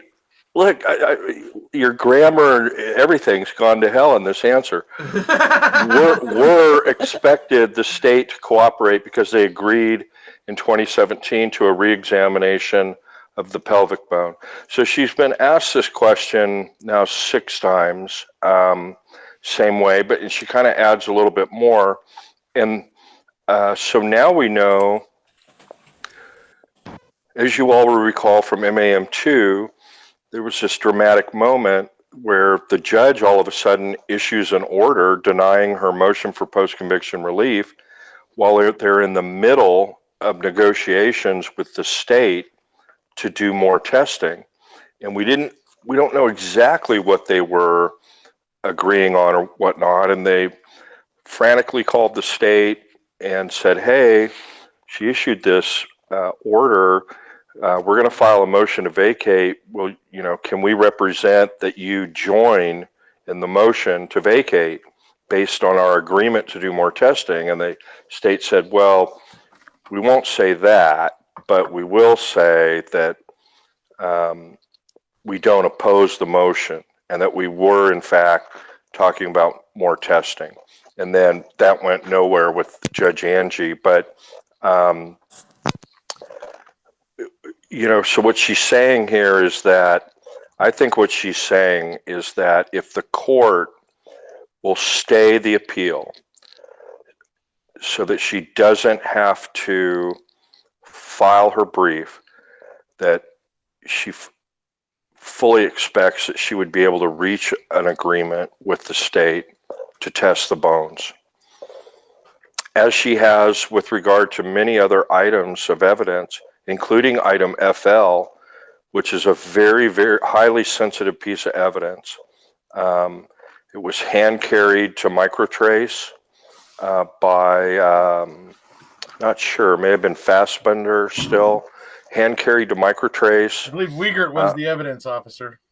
in Okay, Calumet. well, I think Fassbender stayed on that one, but whoever it was hand carried from the Wisconsin or the whoever had that item in evidence, hand carried from the clerk's office had it to microtrace, was under constant observation. In any event, the point is Kathleen has been able to work out agreements that everybody can live with on testing. And I think that's what she's trying to say there is that, look, we'd reached an agreement on reexamination. And then, unfortunately, the judge issued her decision and wouldn't listen to arguments that, hey, more testing was already agreed upon, reconsider this. And she said, nope, not reconsidering it. Yeah, which shows that she's pretty much dead set on obstructing it.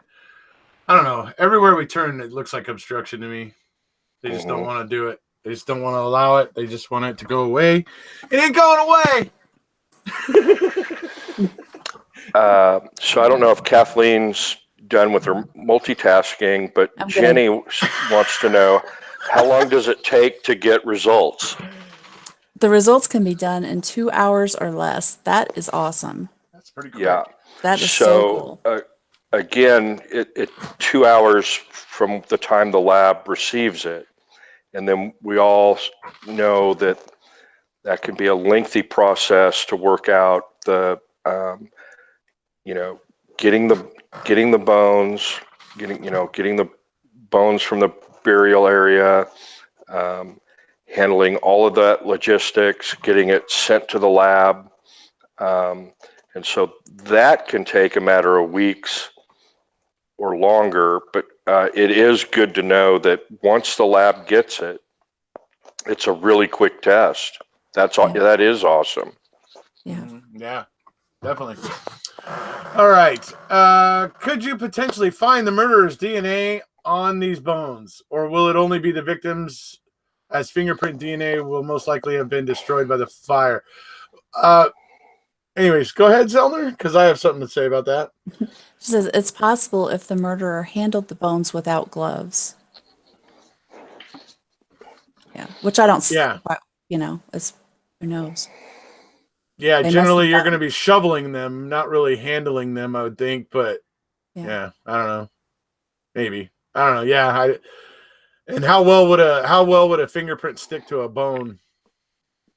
Who knows? Maybe they could use that super glue fuming, and maybe that would work. Who knows? Or just touch DNA or something, fiber, possibly in their clothing, maybe something that they could possibly trace or grab DNA off of. Right. That'd be cool. That'd be great if they could. Yeah. But it's possible. That's a really awesome answer. Possible. Sure. Let's see. How do you think this new evidence relates to the note found in the smelter factory? She says there's no correlation. Yeah. Okay. Can you provide a little background, one of you two, about what it is they're talking about? So newer folks may not understand that. So what Lindsay is referring to there, folks, is the Sikiki letter. Some of you may know what that is. It's just the letter that was found. It implied that Teresa's body was burned in a smelter, various things. And it's called the Sikiki letter.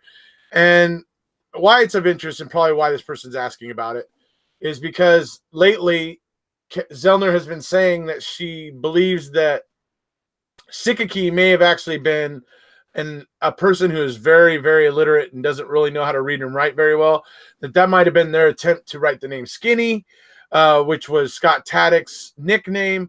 So that's what this person is basically asking about here when they say the note. The note is the Sikiki letter, basically. And basically Zellner is saying, no, there's not a connection. And there was some speculation that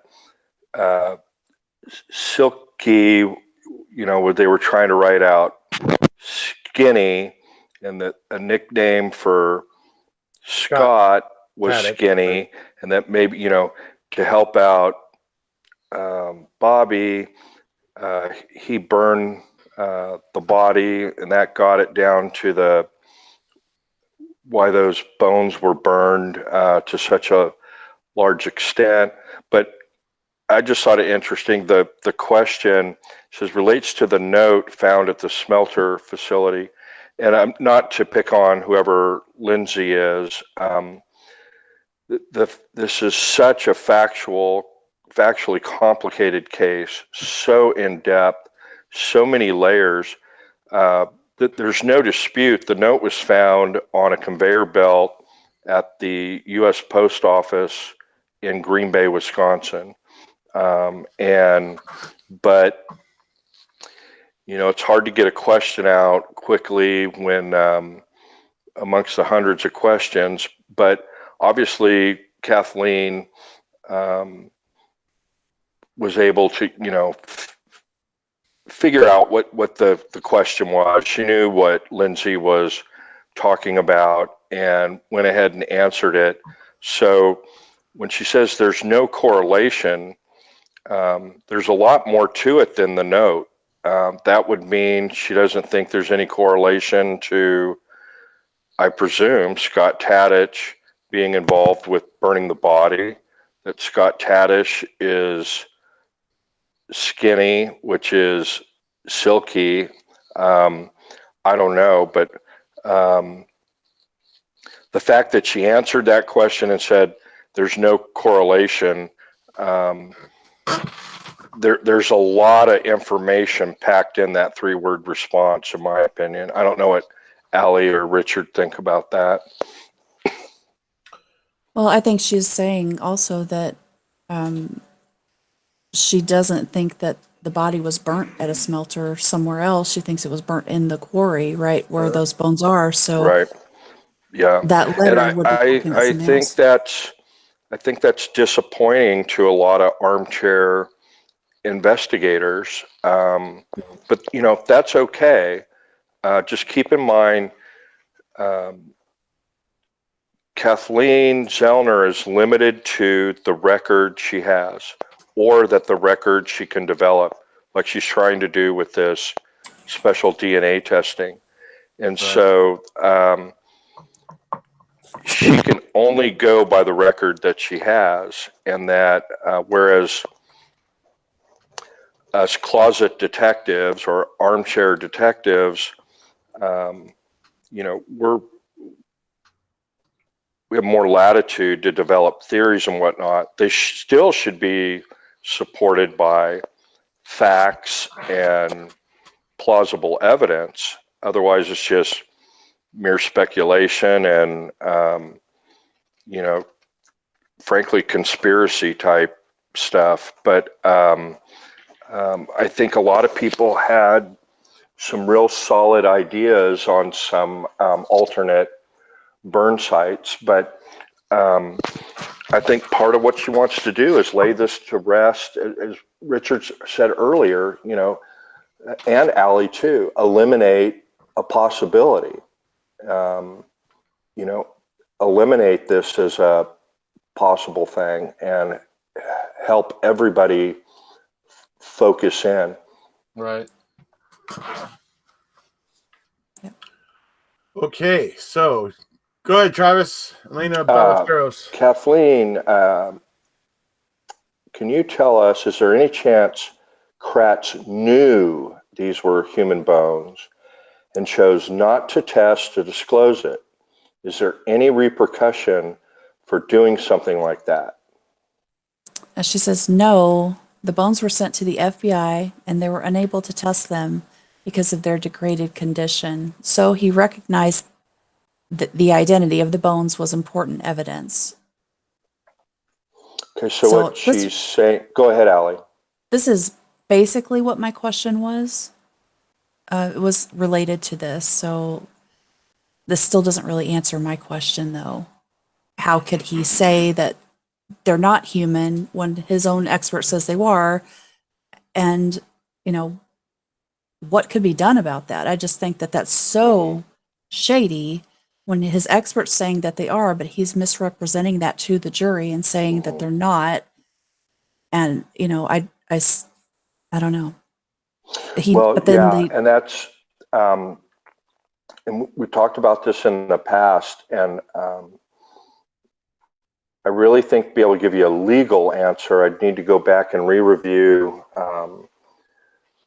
the defense's bone expert, because my recollection is their bone expert on cross-examination from Kratz, when pressed on, you can't say whether these bones are human or not, can you? And he said, no, I cannot. Whereas I think it was Dean got Kratz's bone expert to say, you determined that the bones in the quarry were probably human, right? Yes, probably. And so you had each other side's expert saying something that helped the opponent's case. The state's expert helped the defendant's theory. You thought that those were probably human bones, correct? Yes, I did. And the state asking the defense expert, you can't say that those are human bones, can you? No, I cannot. I think left Kratz the ability to be able to argue that famous line, I'm not going to spend 20 seconds on these. The fact that they possibly could be human doesn't make them any evidence at all. I'm paraphrasing.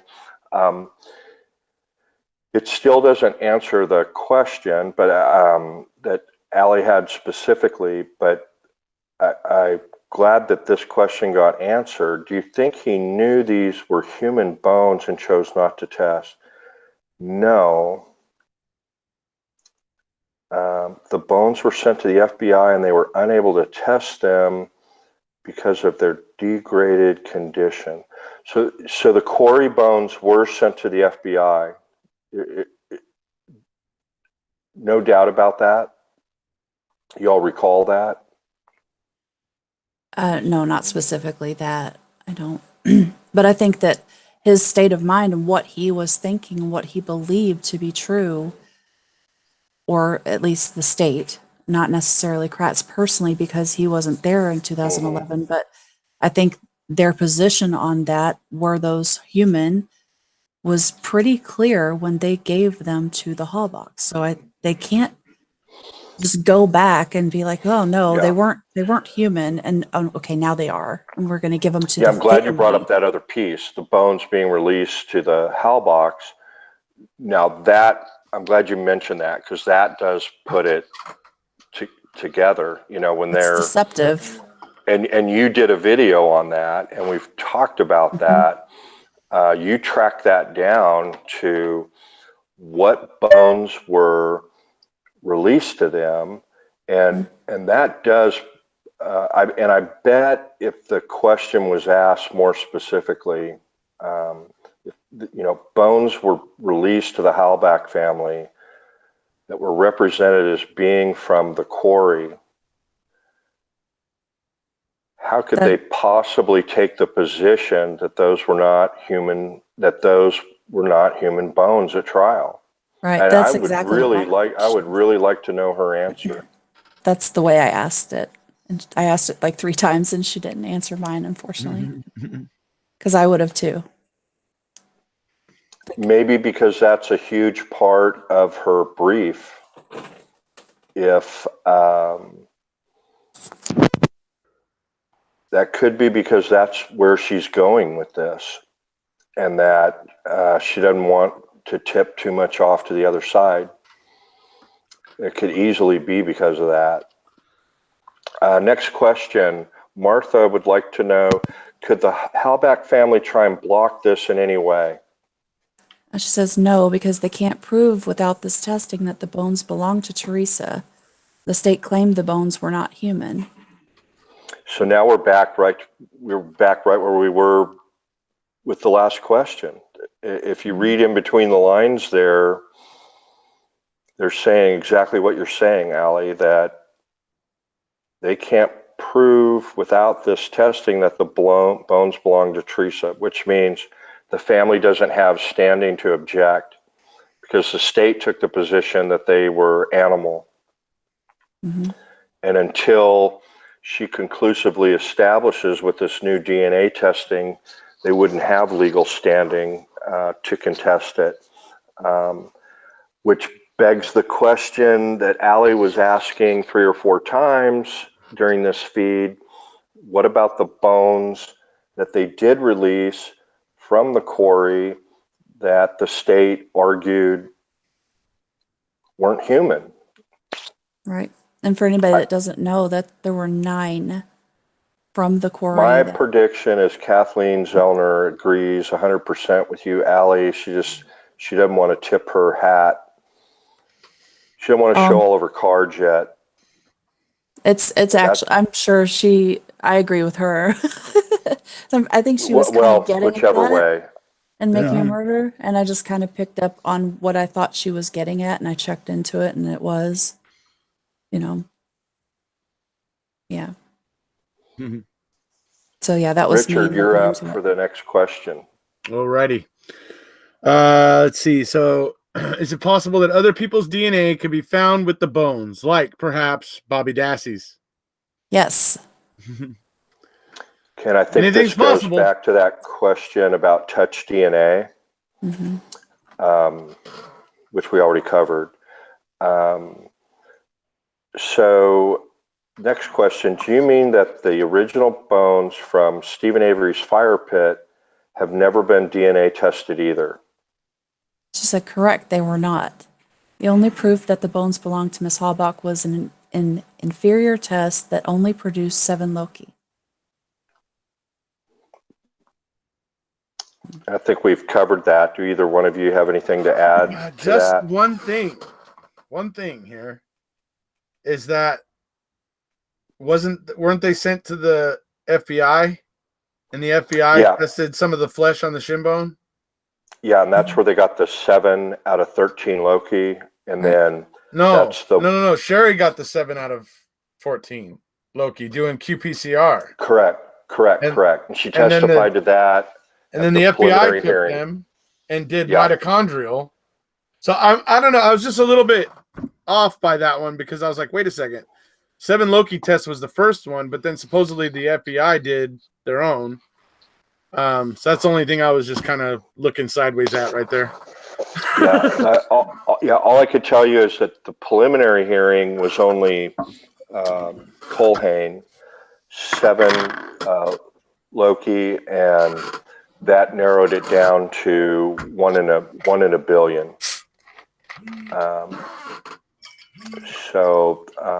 Which is enough legally for a court to find probable cause that someone was that person was murdered. I always heard it had to be 7. I always heard it had to be 14. Well, no. And I actually heard it's been up to 16 now. Well, no, it's at the time of this, it was 13 out of 13, but that lab used 15 because of the FBI was 13 loci, and if you get 13 out of 13, that's 100% perfect bullseye. But they used the statistical data from the FBI, and that statistically narrowed it down to 1 out of a billion people. So how many billion are on the earth now? 2.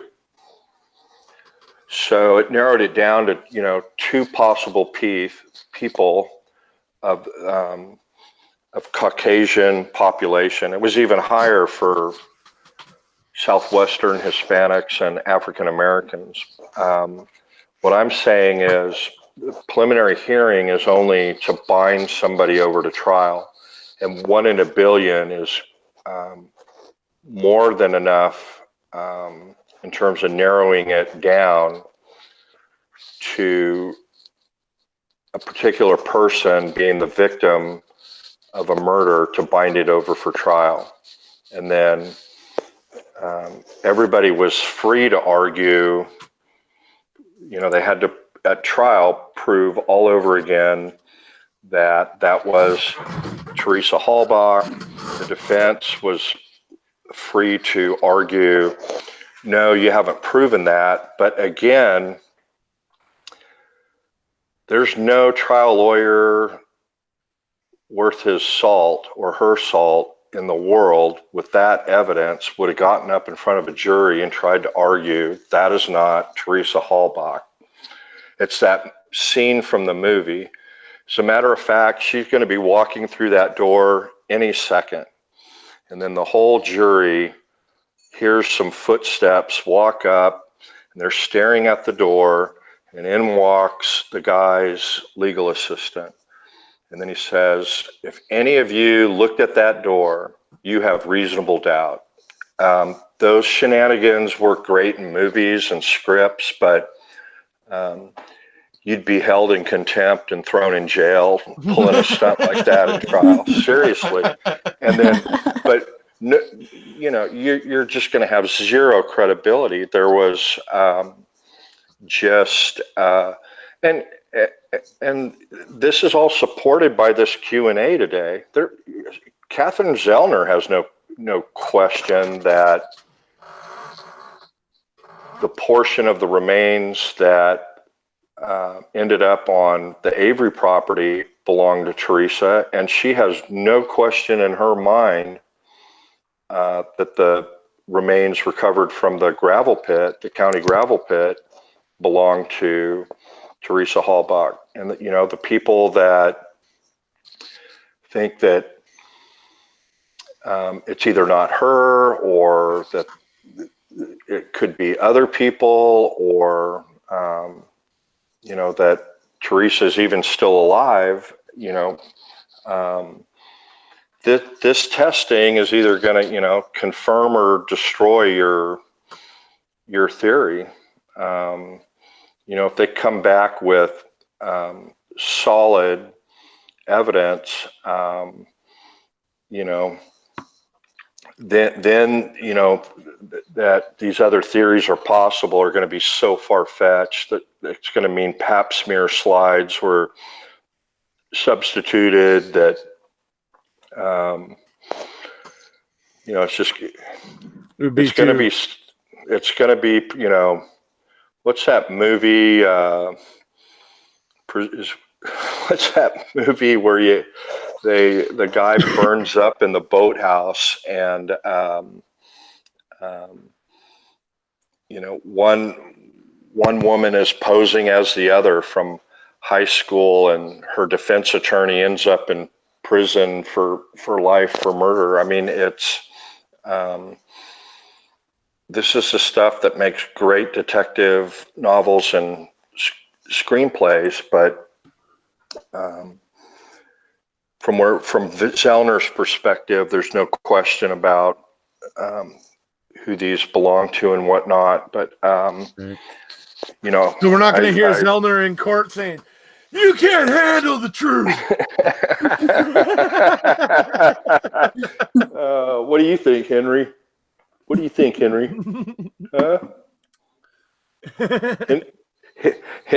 Henry's not buying it. Alrighty, so let's move to the next one here. When do you think Stephen Avery will get released from prison if DNA results prove to be successful? That will be up to the Wisconsin court. Which means who knows? Yeah, boy, disappointing. Well, why were the bones not tested originally by the state? Isn't this another misstep by the prosecution? No, the technology did not exist, and the FBI was unable to test the bones because of their degraded condition in 2006. But new testing? I think she really would have liked to have answered another way, but what she's trying, she has to show, in order for her to prevail on her motion, and again, we're going to get it tomorrow, and we're going to detail it for everybody, but she's got to show not only why they didn't test it, but why she didn't ask for this testing. And it keeps going back, and she's answered repeatedly through this Q&A that this is a new test. The FBI didn't have it back in 2006. We have the technology now. Right. Yeah, it's just this is new technology. It wasn't available then, which is another good thing for her and Steven, because it's new technology, therefore it couldn't have been discoverable by Dean and Jerry back in 2007. Bingo. So that Bingo. makes it, this is what helps give it further, credibility or further legs, I guess. Right.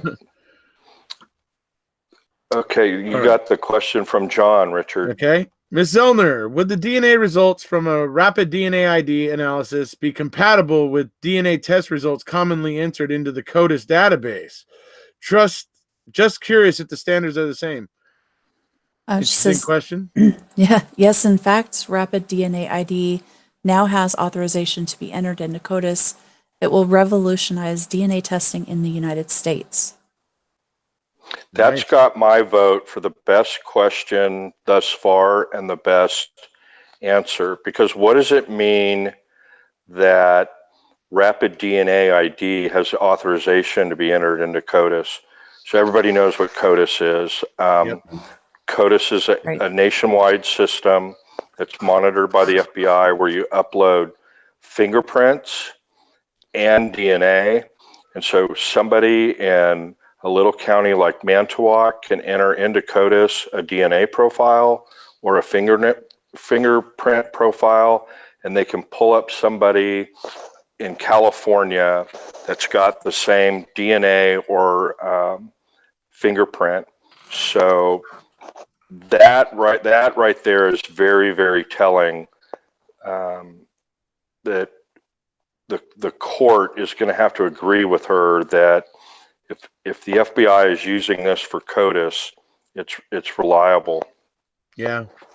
I think a lot of unidentified Jane Does and John Does out there can also be discovered and found now with this. I think that might help to solve some of those cases. Yeah, a lot of missing cases. I think that's one thing about this testing that occurs to me, is that there are a lot of missing cases of people missing and stuff. When they find remains, this looks like it's going to give them a pretty darn good chance of identifying the remains, which might have gone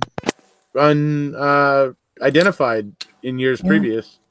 Yeah, because some of them are so degraded and destroyed by the time they're found, they can't get DNA from them. So now this should change that, and that's great. It's wonderful. Right. Yeah, absolutely. Why don't we skip this next question, because Kathleen's answered it, I think 7 times already. Yeah. And why don't you ask the next question about the real killer, Richard, because this is a great question. Did the real killer or the cops plant the bones on SA property? She says, our belief is that it was the killer. What do you think about that, Allie? I absolutely agree with that. I definitely think that the killer did most of the planting, especially including the bones.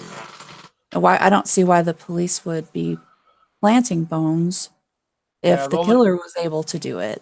The only reason I suspect that it was law enforcement is because of the fact of how they did such a idiotic job of collecting.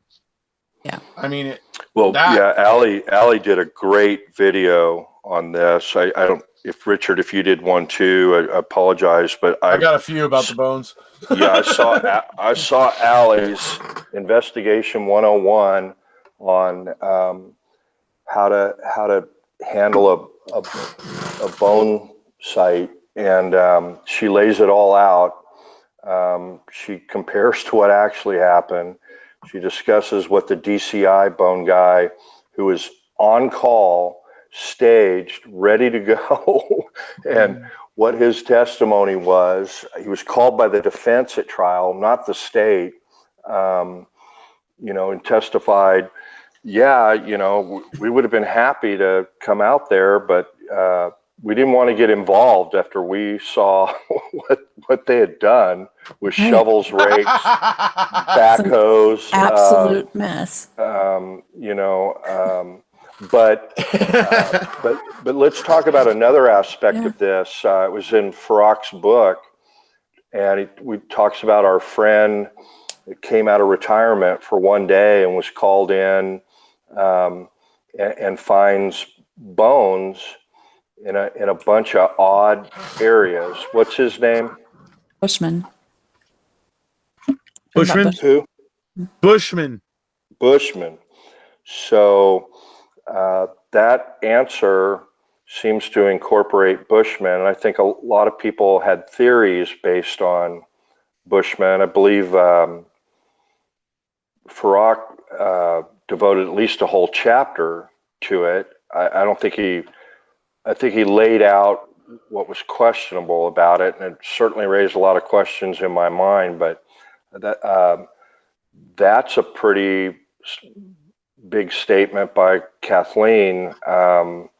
You know, to me, that kind of, at least in her mind, says what she thinks about Bushman. Okay. Or maybe That's not. Maybe, you know, leaving that open, but saying that bones on the property are by the killer, and unless she thinks Bushman is the killer. But outside of that, seems she's honing in on that. Again, she's limited by the record, so that may be the only direction she can go on that.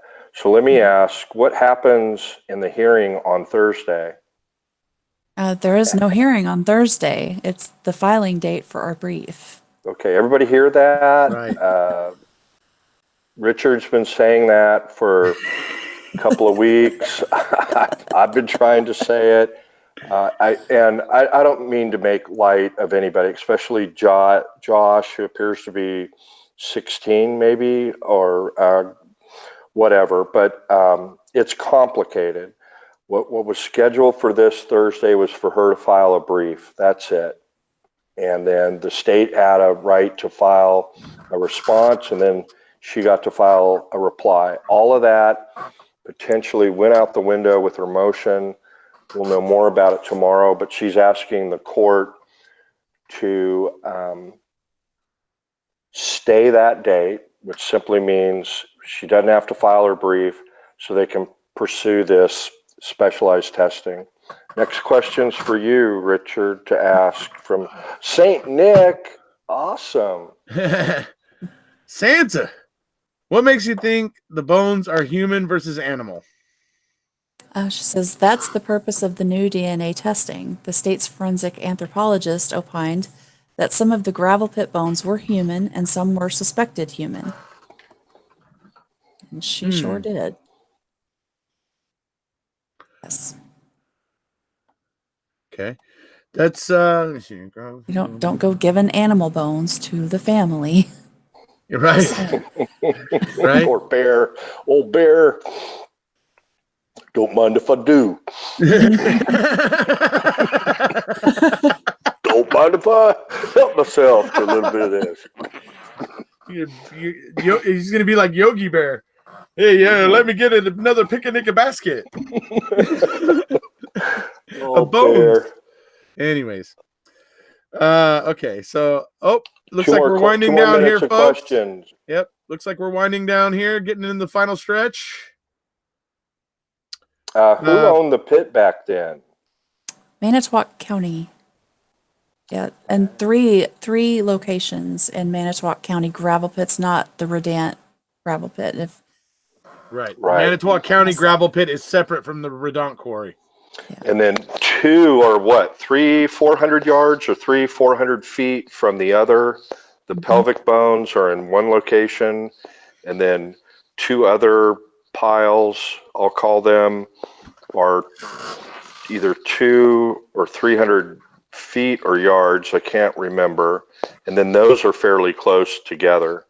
And the evidence at trial, they kind of all lumped all of those, made it sound like just one area in the gravel pit. That could be, I know that's an area that definitely Kathleen is pursuing as an ineffective assistance of counsel claim, IAC, both against trial counsel and the attorneys on the first appeal. Three separate piles. Right.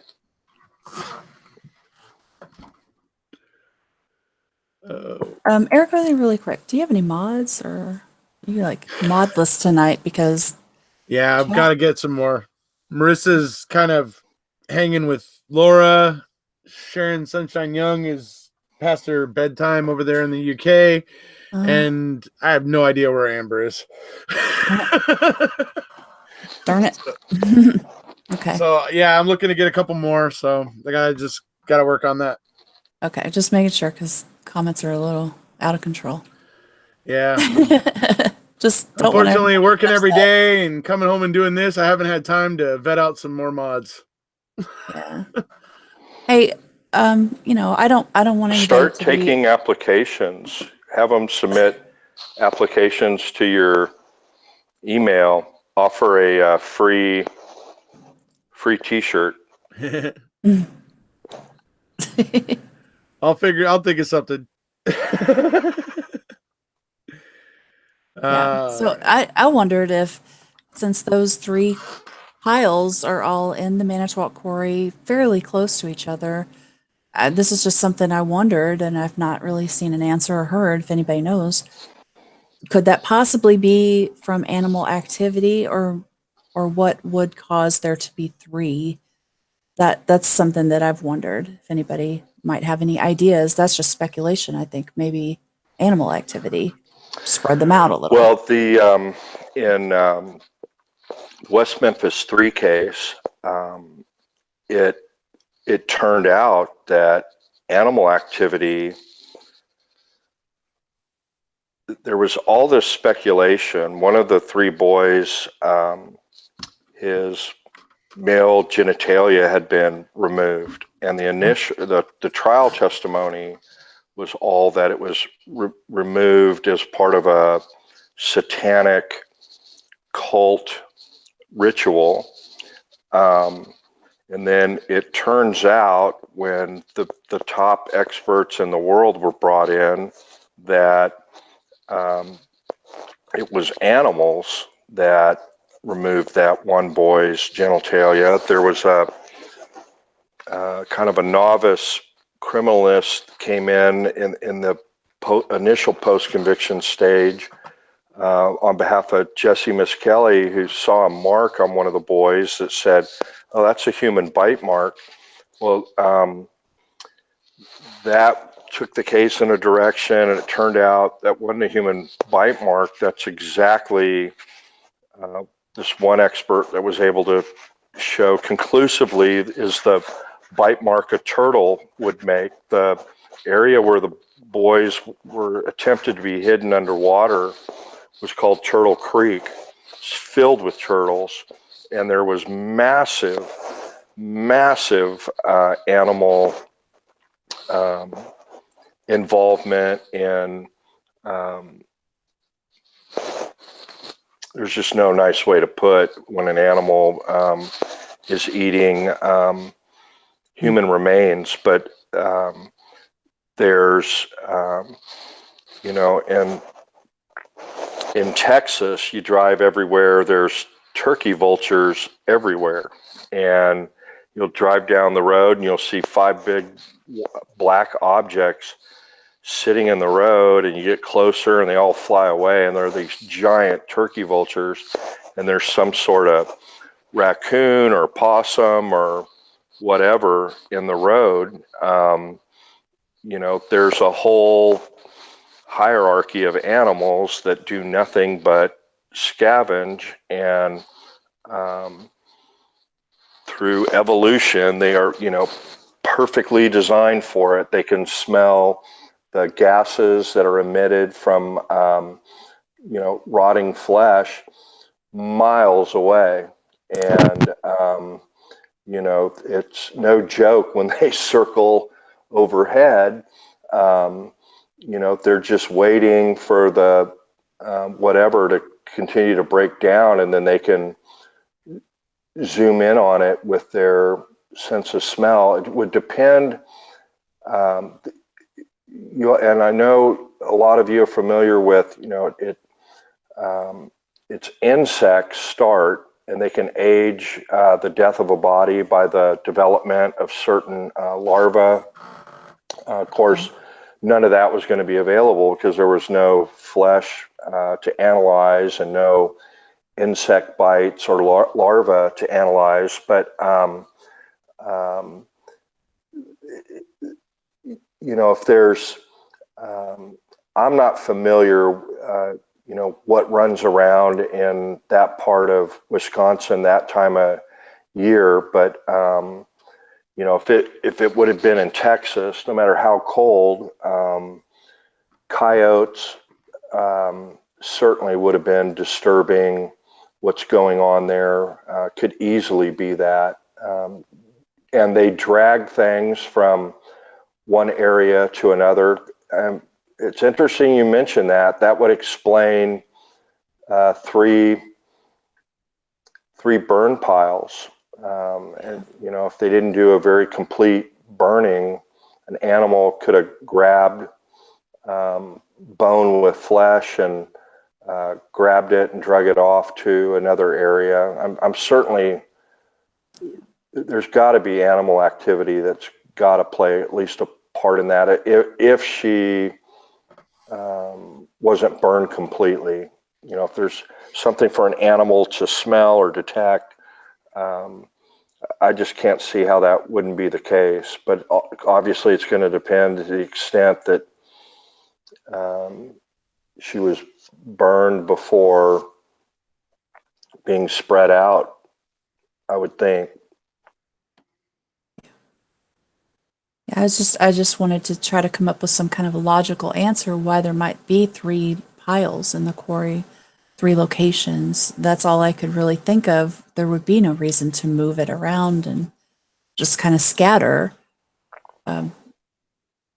Not that that I can think of anyway. If you're planning to go and plant them on the Avery property, it just seems like Man, that's an incredibly interesting question, Allie, because now I wonder, were people, we know that experts have been looking at what possible tools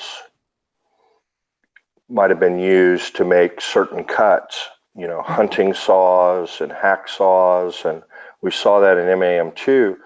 I'm just wondering if any of these forensic anthropologists have looked at potential animal marks on the bones. And I don't know. would have thought that would be something that they might have noticed or seen. They were mentioning saw marks. I would imagine they would have mentioned that. Right, yeah. If they were aware of it, and again, in West Memphis 3, there were a lot of good experts, not world-class ones. Fortunately, it came in at the end, but there were a lot of experts that completely missed that the marks of the missing genitalia of that one boy were clearly made by an animal, not surgical. satanic ritual. Right. Not Right. surgical. And it just depends on what an expert's background and sphere of knowledge is. If they're used to seeing stuff brought in from rural areas, bodies dumped in a rural area, I think they would be used to that. If they're a big city forensic anthropologist or a big city medical examiner, coroner, maybe not so much. But you would think that would be something that they would be used to looking at. It was quite a surprise in West Memphis 3 when it turned out to be as a result of, animals chewing on a body as opposed to a satanic ritual? That's a great question, Allie.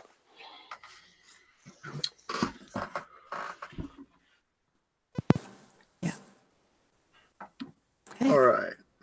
Where are we at?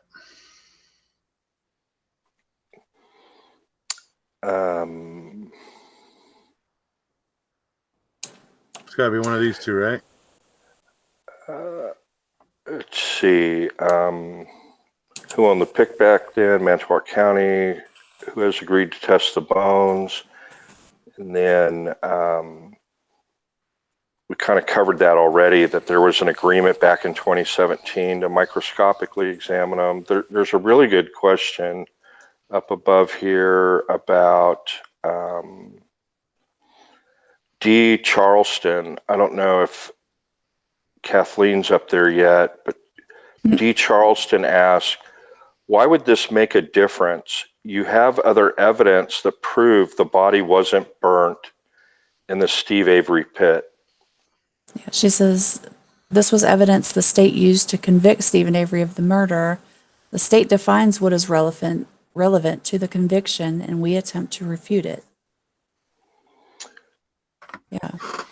Yeah, Right. Good question. Answer goes back to her job is to undermine confidence in the verdict, and that the state's locked in with what they presented. And if they presented incorrect or untruthful testimony, that is a grounds for a new trial.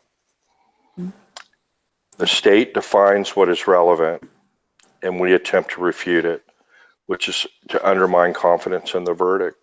I thought that was a great question, great answer. Yeah. Look at this lucky person. Monero gets a happy birthday.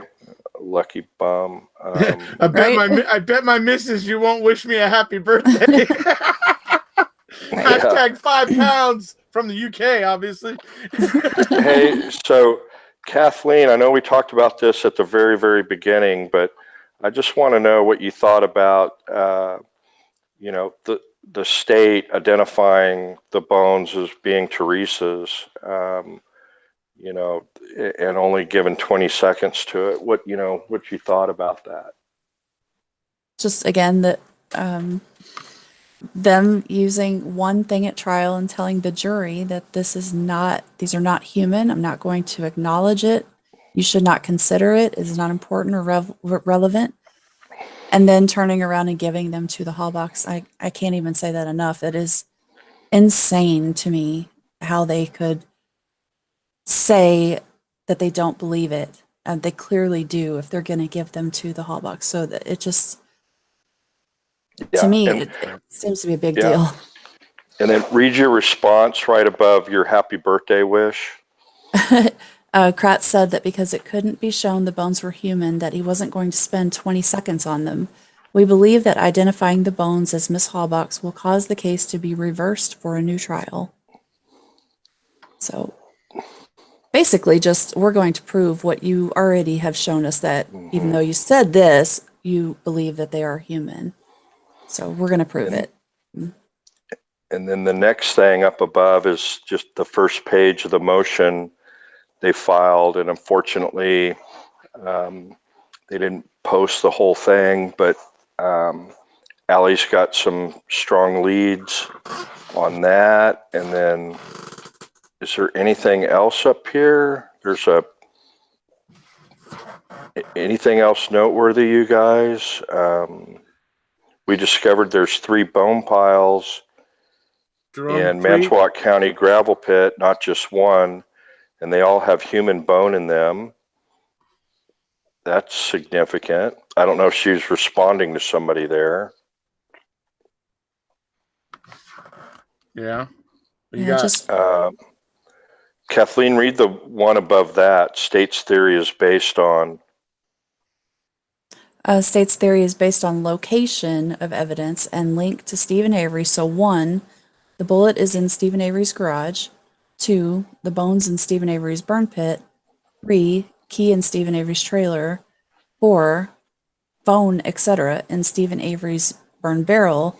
5. RAV4 on Stephen Avery's property.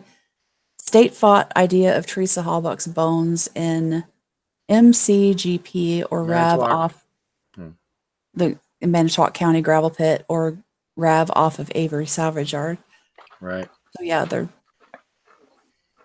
showing that the state says she never left the property ever. So this is a pretty big deal that Right. if you can prove that she did leave the property. Mm-hmm. Yeah. All right. So we does that mean I get to be Jerome? Yeah. Yeah. Yeah.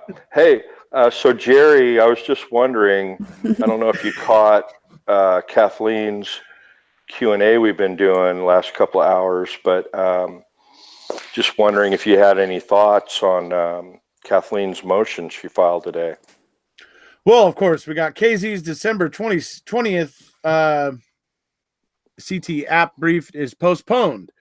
She filed a app motion today to remand to allow newly discovered rapid DNA tests of bones in the gravel pit that KK claimed weren't human. KZ believes they are TH and would refute state's theory she was killed and burned in the Stephen Avery burn pit. So Wow, she's basically thanks for that.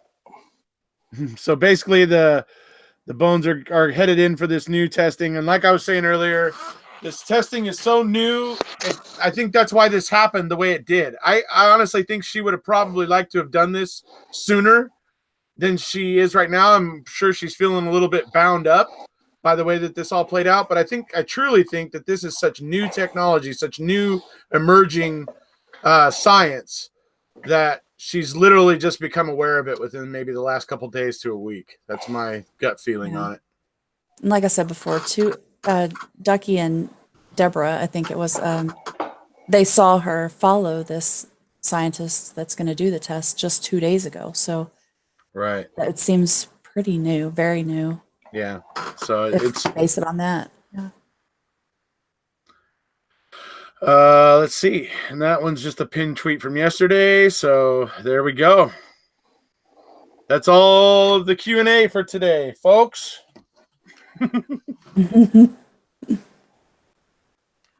Pretty interesting stuff. Let's see what everybody's saying here.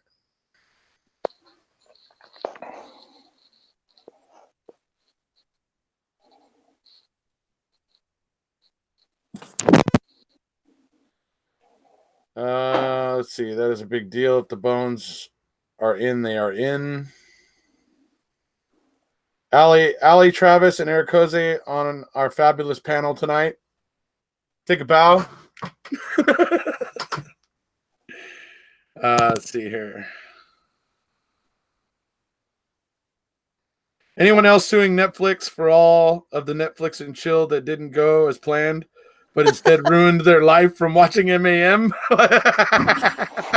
Just Colburn, apparently. Oh man. Oh man. Well, everybody thought they were going to get lucky, and next thing you know, they're getting a lawyer degree. Yeah. Well, and Colburn. That is funny, but and I know exactly what that person's feeling, but I really have to admire people like Ali and Erekose, and I just can't name all of them that have been involved in this thing from the time that MAM1 came out, and realize what this is about. There's two people whose lives have been totally destroyed from this case, and then there's a whole family whose lives have been destroyed. There's another family who's lost a daughter, sister, niece, find all of this very unpleasant. That whether they see it or not yet, haven't gotten, they didn't get the criminal investigation they deserved in any manner or means. So there's, lot of people have spent a lot of time on this, going through it really carefully, and it's because, at least in my view, they saw injustices done against, for sure, Brendan, and to some extent, whether large or small, Stephen. And so I guess that's why people are willing to, quote, ruin their lives, unquote, or devote a lot of time, is you see that kind of injustice and it fires you up. And so, people like Richard and Allie and the many others on his channel, are an inspiration. Well, thank you. I gotta say, I'm inclined to say that all of my subscribers and people that tune in here, you guys are the superstars, man. You guys are the ones that are taking time out of your busy lives to give a crap. Y'all deserve a pat on the back for that. That's my opinion. Well said. Well said. Yes, Kevin, I do. What did Kevin say? He asked if I send my workings to Zellner. I do communicate with Oh, yeah. Yep. Kirby, with Jim Kirby. But, everybody does, so that's not really a big deal. Yeah. Everybody sends their stuff to her. I like T1's analogy. Again, this wound is infected and needs to be painfully opened back up to be cleaned and heal properly. I think that's a very fitting analogy. I love that analogy, T1.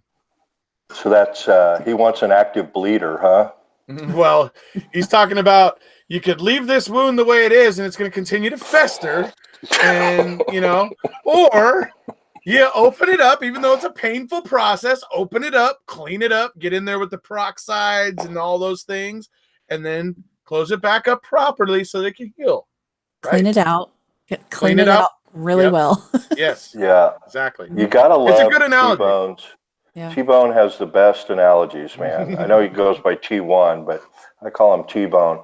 Right. T-Bone's just got away with the word, man. He could cut things down to the quick, like nobody's business. But only in text.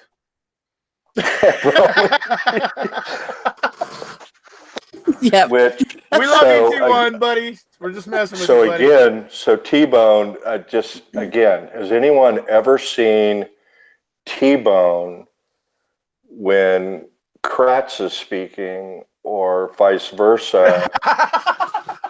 I'm wondering, that T-Bone, you never hear him speak. Now, nothing against somebody who maybe had their vocal cords removed or something, but at least video. I mean, I think it's maybe Ken Kratz's guilty conscience, because that guy speaks like somebody who really knows the truth. Yeah, certainly. That's funny. All right, so I guess let's talk a little bit about this Colburn deal. If you guys want, have you guys had a chance to review it? Do they? How many viewers you got still on? Do they still want to talk about that? Jesus Christ! 150. Goodness. Golly! I could probably play an entire playlist like by Stacy Seabrook, and they'll probably all still be here too. Yeah. You should have Allie on much more often, because I think a good 85 of those are there for Allie, and the rest are there for you. I'll try not to cry here. Oh, Matt Damon. We're all here for you. We are. No, yeah, we're around 150, and I'm sure Allie's a draw. Absolutely. I think you're a draw as well. So why don't we just agree to talk for 10 minutes? It's 12:30 where I'm at, 12:34. Okay. Why don't we just, how about, is that cool? We agree to talk about it for 10 minutes? Yeah, we talk about it briefly because we are planning to cover it. So we can just kind of, I just saw people asking about it, so if we could just touch on it, basically. So Yeah, then let's hit it a little bit. I have not had a chance to read all of it, but I know you guys have. I haven't. Well, part of it. No, No? I little Well, snippets. the part I read was, obviously that there's, filing defamation, I guess, against Netflix. The funny part that I saw in there was that Michael Griesbach was saying that him and Andy, or him and Mr. Colburn, were no longer going to be making any public comments. And I was sitting there thinking about it, going, Michael, you're about to be on Laura's channel. You're about to be on Perplexed's channel pretty soon. You're going to be able to avoid the public comments? I don't know. That was just my thought. Did she tell you that? Sorry, she said it in her show the other night or something. Oh, okay. Like that. I didn't watch it. I missed it. She told me that privately. She said, "Don't you tell anybody," and I've kept my mouth shut. She announced it. That's how I know. Okay. All right. Good. So I guess, obviously, folks, for me, I was literally running in here after work. Kind of just got the glance at the whole Colburn thing. So I haven't really got to read it a whole lot yet. So we are going to cover it. At some point we're going to cover it here. We got a few things on our plate this week, but we'll see where we can squeeze it in. So I actually was advised of the fact about this lawsuit in a smaller conversation on the, kind of the after Google chats that Amber started a room that she always invites everybody into. And during the day, there was a few people talking. Amber was on there, and Diane and Linda and Julie and Allie, of course. And somebody brought up, Travis, what do you think about the Colburn defamation lawsuit? And I'm like, again, one of your followers, they're following all this stuff because there's this massive amount of information. I go, what are you talking about? And because I've been talking about a couple of weeks just in written comments on the chats that that was one of the best things that ever happened in the West Memphis 3 case, is that the stepfather of one of the 3 boys, 7-year-old boys, one of the victims, filed a defamation lawsuit against a very well-known singer and also some other people, and sued HBO and these celebrities and the producers. And of course, they hired the best defamation lawyers, First Amendment lawyers in the country to defend this case. And basically, in a deposition, pointed out that this stepfather was one of the sorriest people, on the face of the earth, and could easily have been the perpetrator of this murder. And then, of course, the hair came back and tied in the knot that really established that he probably had some sort of involvement in the disappearance of these 3 boys. But a lot of information was able to be developed in the civil case that helped in the criminal case. They deposed all of the investigators. Gary Gitchell, the guy who was in a press conference, he had his own press conference, and he sat there, and some reporter asked him, on a scale of 1 to 10, how solid a case do you have against these 3 suspects? And he looked at the camera, had a smirk on his face, and he said 11. And they had him in deposition, and they had him, regretting and shucksing that comment. And they were able to depose all of these people in the civil case. And then that ended up coming out in one of the documentaries, which just generated more public support for the West Memphis Three, who kind of had a different situation. They didn't have attorneys that were able to front the hundreds of thousands of dollars that were needed for testing. Right. So they needed celebrities to help raise money. And so Eddie Vedder and the Dixie Chicks and some other folks recorded a CD. 100% of the proceeds went to do nothing but raise costs for experts. But I've said for the last few weeks here and there, oh man, it would be awesome if Scott Tadich or Bobby Dassey or Ryan filed a defamation suit. I didn't expect it was going to be Andy, but we'll take that. And, I can guarantee you that Netflix, who's a named defendant, they are going to have the best defamation defense attorneys, First Amendment attorneys in the country on that case, as well as the producers and all the other defendants who are named. And I sure hope that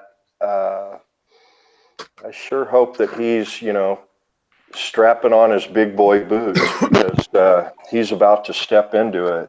But wait, time. I just want one thing. Andy, wait, Andy, before you go silent, run us through the cabinet thing one more time, buddy.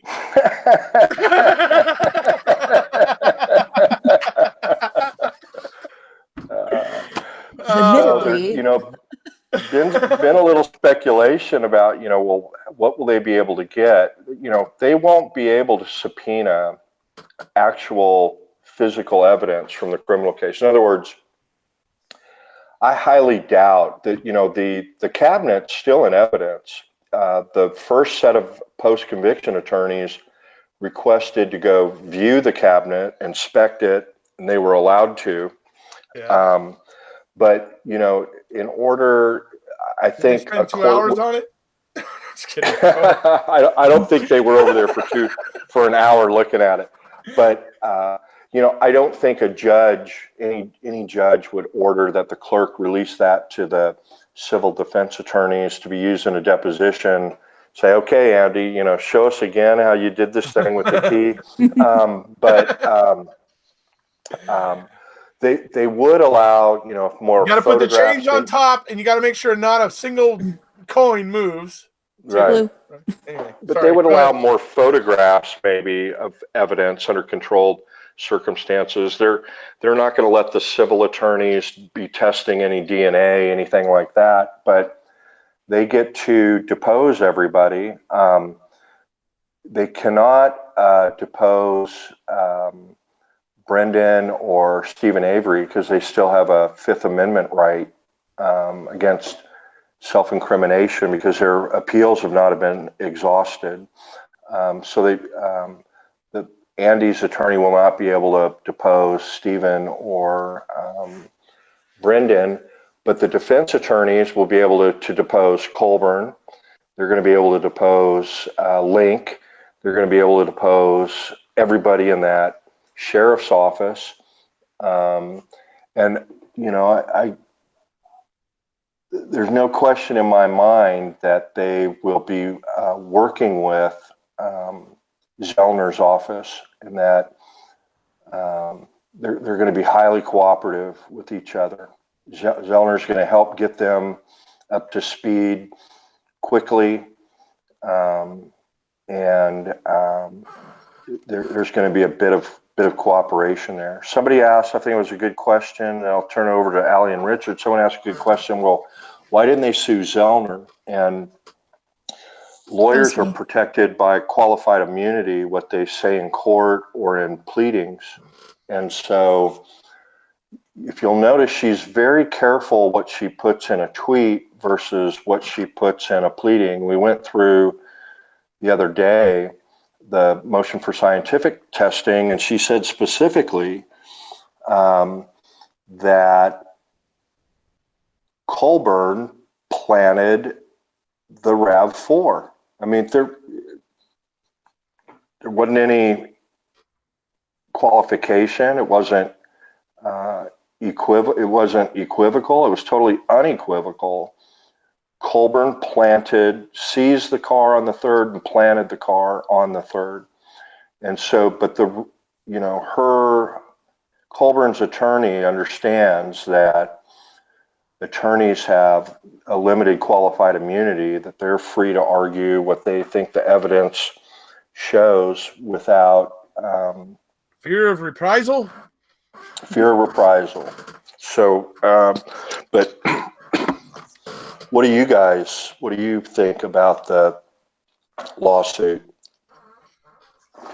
the civil suit? For me, if this is true, and we really haven't had enough time to talk about it, but if they're able to subpoena his phone records, his financial statements, all those things, I think that would be helpful to Zellner. That would be super interesting for all of us to know, because she did say Colburn was with Ryan. They planted the car together. So Yeah. if that's his complaint, is that he's being accused of planting, he would need to prove that he did not help plant. And I would also wonder if he could, or if the attorneys could get a hold of the RAV4 to see, did he touch the RAV4? Are his prints one of those 8 unidentified prints that are on the car? I do believe I recall too that Colburn is like one of the sets, or is one person that they didn't get prints from or something. I thought. No, they got Lincoln Colburn's prints Oh, okay. to compare to the box with the blood vial, Oh. but they only compared it to that. They didn't compare it to. Oh, what the anything. hell? Exactly. Exactly. You got it there. Run a check. They've got his prints. Ay. Freaking the kids are running the show in Wisconsin. I'm convinced G-Man Moore is right. So even if they can't get the RAV4 for testing, couldn't they just say, all right, well, compare his prints to those 8 unidentified prints? Yeah, exactly. For goodness sakes, if you've got them, why not? Just a little comparison there. Come on. rule them out. That's all Zellner's trying to do. She wants to rule people out. And just think if they had done that. Listen, just think if they had done that. How much less fire would Colburn be under? It's because they keep refusing to remove themselves from suspicion that we continue to think they have something to hide. Right? Anyways, go ahead. Just no reason to be afraid of point. that. No reason at all to be afraid of that. If he's never been anywhere near that vehicle, which he claims he's never been anywhere near it, there would be no way his prints are on it. So there should be no fear. Yeah, test him. Yeah. Rule me out. Yeah, absolutely. Yeah. So, is so that the possible? 8 prints, there's the original lifts of the latents, and then they photocopy those into a hard form. And so the civil attorneys would be able to get copies, and those hard copy forms are suitable to make a fingerprint identification. And then they would be able to subpoena Colburn's employee file, which will have you have to be printed to be a law enforcement officer. Right. So a copy of his FBI prints will be in his employee file. Right. And then they can hire their own fingerprint people to make those comparisons. And so they actually have more subpoena power than Zellner does right now. Zellner was forced to go to the circuit court and ask for a subpoena ducis tecum, which is simply a subpoena to produce an item, and she wanted the computer. Yeah. And that she had understood was back in Barb's possession, right? custody. And so she had to jump through these hoops and hope that Judge Angie was going to grant her these subpoenas. But these civil attorneys there's you don't have to go through a court to subpoena stuff. What happens is you subpoena it, and then if somebody, like if it's Radant, if they ask Radant for all of his financial records for some reason, and then his attorney said, well, wait a minute, that's, you know, that's his personal private information.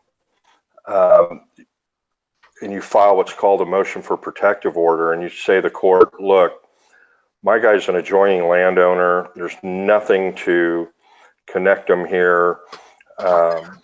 We think you should quash this subpoena,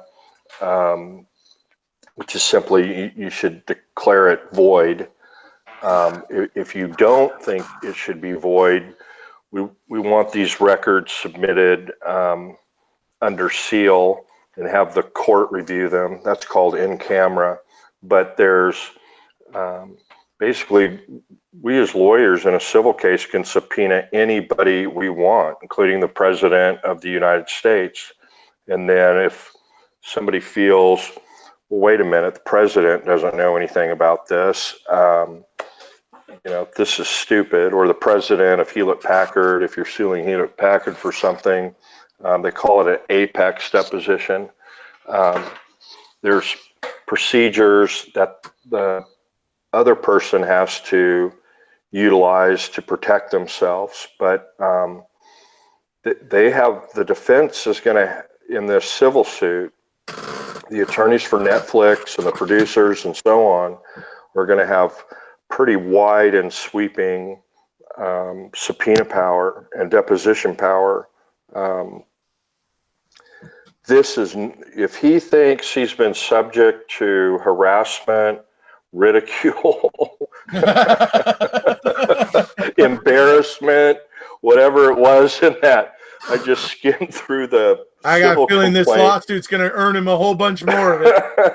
Right. Look I think he's going to have a whole new take on life. Look what happened when Stephen did it. They were pretty upset about that. They're all being deposed, and now Colburn. Now he's initiating a new round. Yeah, right? I'm sure they're gonna love him. I bet they're gonna all love him. And someone asked the question: could it be possible that this is his way of just roundabout, without coming straight out and going against them? Is this his way of helping spilling the beans? Because interesting theory.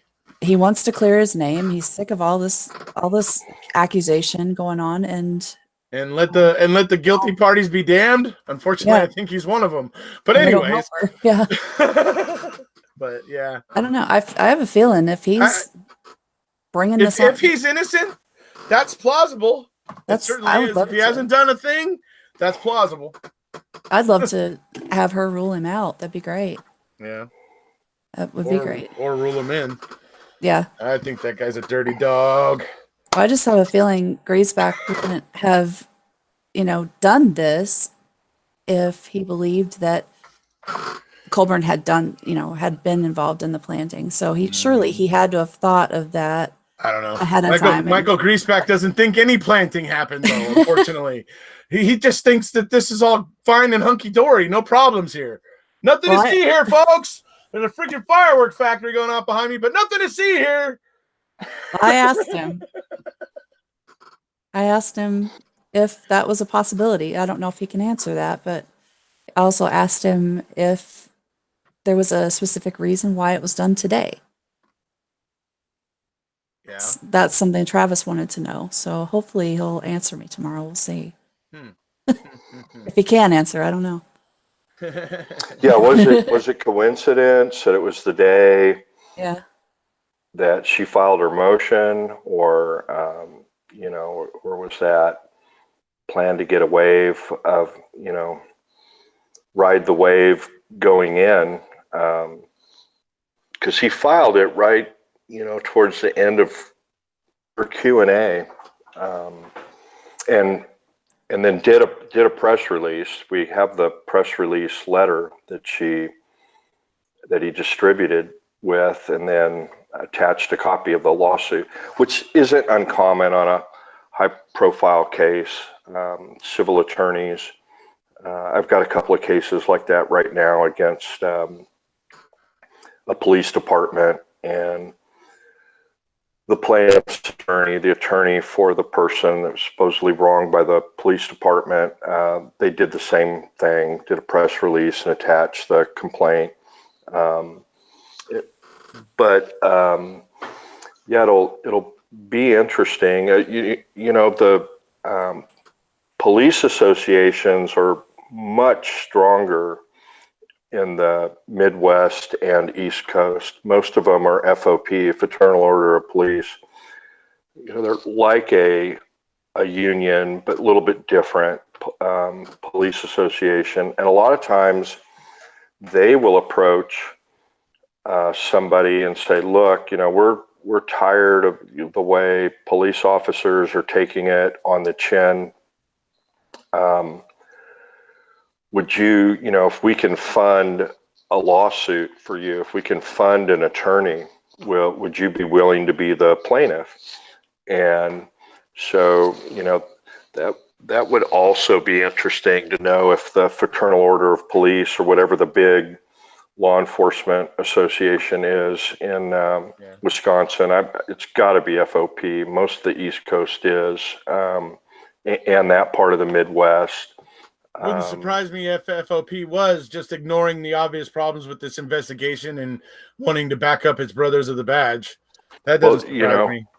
And, I represent a couple of large police associations in Texas, and that's what associations and unions are for, is you go after one of us, you go after all of us, you could be next. And no, they don't go behind the facts. It's just that, hey, look, one of our brothers or sisters is being attacked. If you want to fight this, we can raise some money, or we have a legal defense fund. That's exactly right. But in the interest of full disclosure, I do represent police associations, and that's what we do. We don't get to pick our clients, and sometimes you have bad cops, and then fortunately those are few and far between, but they exist, like in every profession. But sometimes you have police that are attacked just because of the circumstances, and the other side isn't really looking at the facts, like that a perpetrator pulled a gun on him, pointed it at the officer, and the officer fired and shot the person. And it's, because of the circumstances of it, they're attacked and become a pariah. And so we, get on the offensive and trying to show the facts in a more accurate light. But there's no question that sometimes police unions will back somebody that it's just really hard to figure out why they're being supportive of a person. No question. Right. All right. Well, I think we'll go ahead and call it there, folks. It's been a long time. Did you have something to say, Allie? Nope. Okay. So we're going to obviously do the Stacy Seabrook thing here.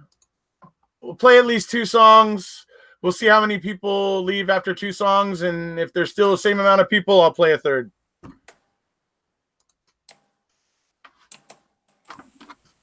All right. Let's see here. While you're queuing up, Stacy, great show. Erekose, thank you for all you do for Brendan and Stephen. Allie, thank you for all of your top-notch research and help. I mean, nobody better on the documents in this case. Thanks for everything.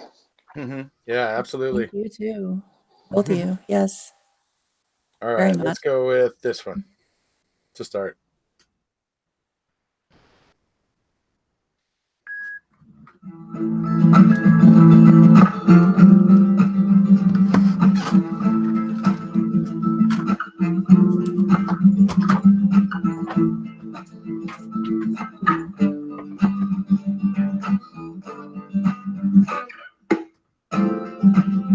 Tsunami coming in the form of a wave, gonna expose another crooked DA. Wrongful convictions, she wears a cape. She's a true life hero, one we should emulate. Always standing up from a very young age. She felt strong enough to defend the weak, the depraved. She's a fighter for justice her whole life long. She does the hard work and then she proves them wrong. Gonna prove them wrong. She's gonna prove them wrong. Zellner coming so soon. Oh, now it won't be long. Oh, yes, we know it's not easy. Even when you got a track record like Quincy, you gotta dot your I's and cross your T's. You only get one chance to bring them to their knees. You got Bullock and Burroughs, Billy Waddell, you got Devon Jackson too. Saunders and Bradford, Larry and Calvin, the Allen brothers too. You got Kevin Fox, Prentice Nash, Harry Hill and Danny Young. You got Cesar Munoz, the Material Boys, Ron Ferguson. And the list goes on. I said the list will go Thank you, guys. Thank you so much. Dynamic coming so soon. Cause she does the hard work and then she proves them wrong. And then she proves them wrong.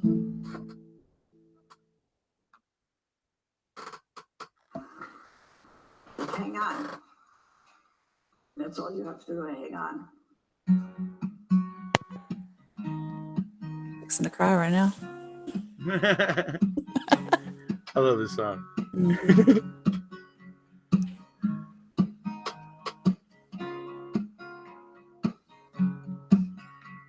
Oh, Mama and Papa Avery, I said this one's for you. You're welcome, Denise.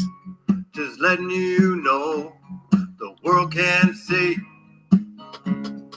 what they have put you through. Not that we could ever fathom or try to imagine the depth of your pain. But the case was a sham, the trial was a scam. The DA is a legal stain. I said, Mama and Papa, I love it when freaking Stacy calls Kratz a legal stain. I freaking love it. God, I love it. No matter what the state says, oh, their lies we see through, because the blood, it was a planet, the car was a planet, Sam William Henry 582. the bones, they were planet, The bullet, yeah, planet. The key in the bedroom, too. I said, Mama and Papa Avery, we send our love to you. Just letting you know we can see what they have did done and continue to do. Oh, Mama and Papa Avery said this one's for you. Just letting you know Uh-oh. the world can see what they have put you through.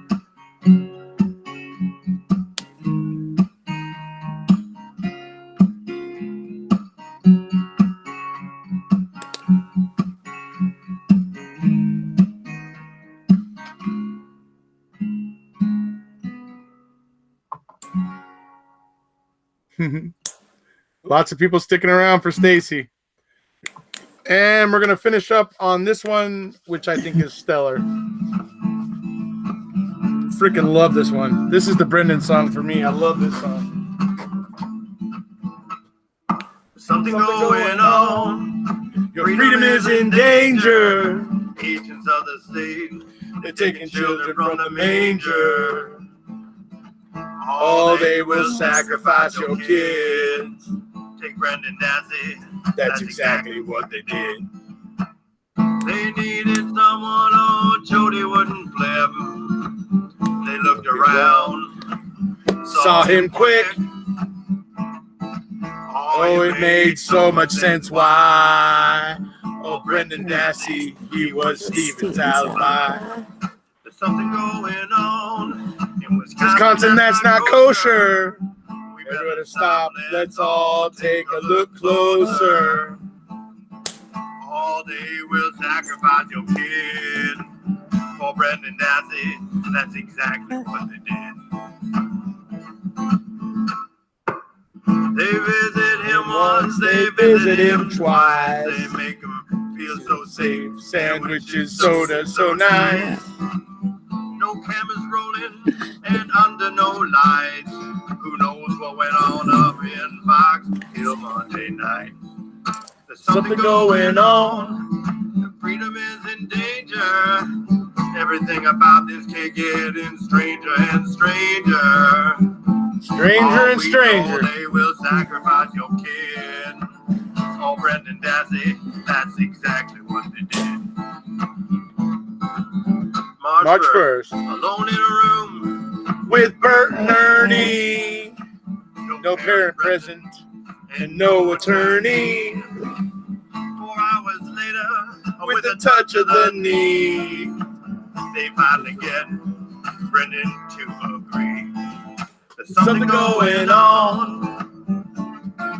I said there's something going on. Oh, they will sacrifice your kid. Take Brendan Dassey. That's exactly what they did. Touch of the knee. Something going on. I said freedom is in danger when the agents of the state can take the children from the manger. Oh, they will sacrifice. T1 is asking if you're the backup dancer, Travis. That's exactly what they did. Take Brendan Dassey. Oh, that's exactly what they did. All righty. That's it, folks. Hope you've all enjoyed it. Hope you all found it very informative. We'll be back this week. I don't know. I think we might be back here every night this week, but we'll see how that turns out. But we'll definitely be back tomorrow. So you guys can look forward to seeing us tomorrow. If you haven't already, please hit subscribe, and we'll see you.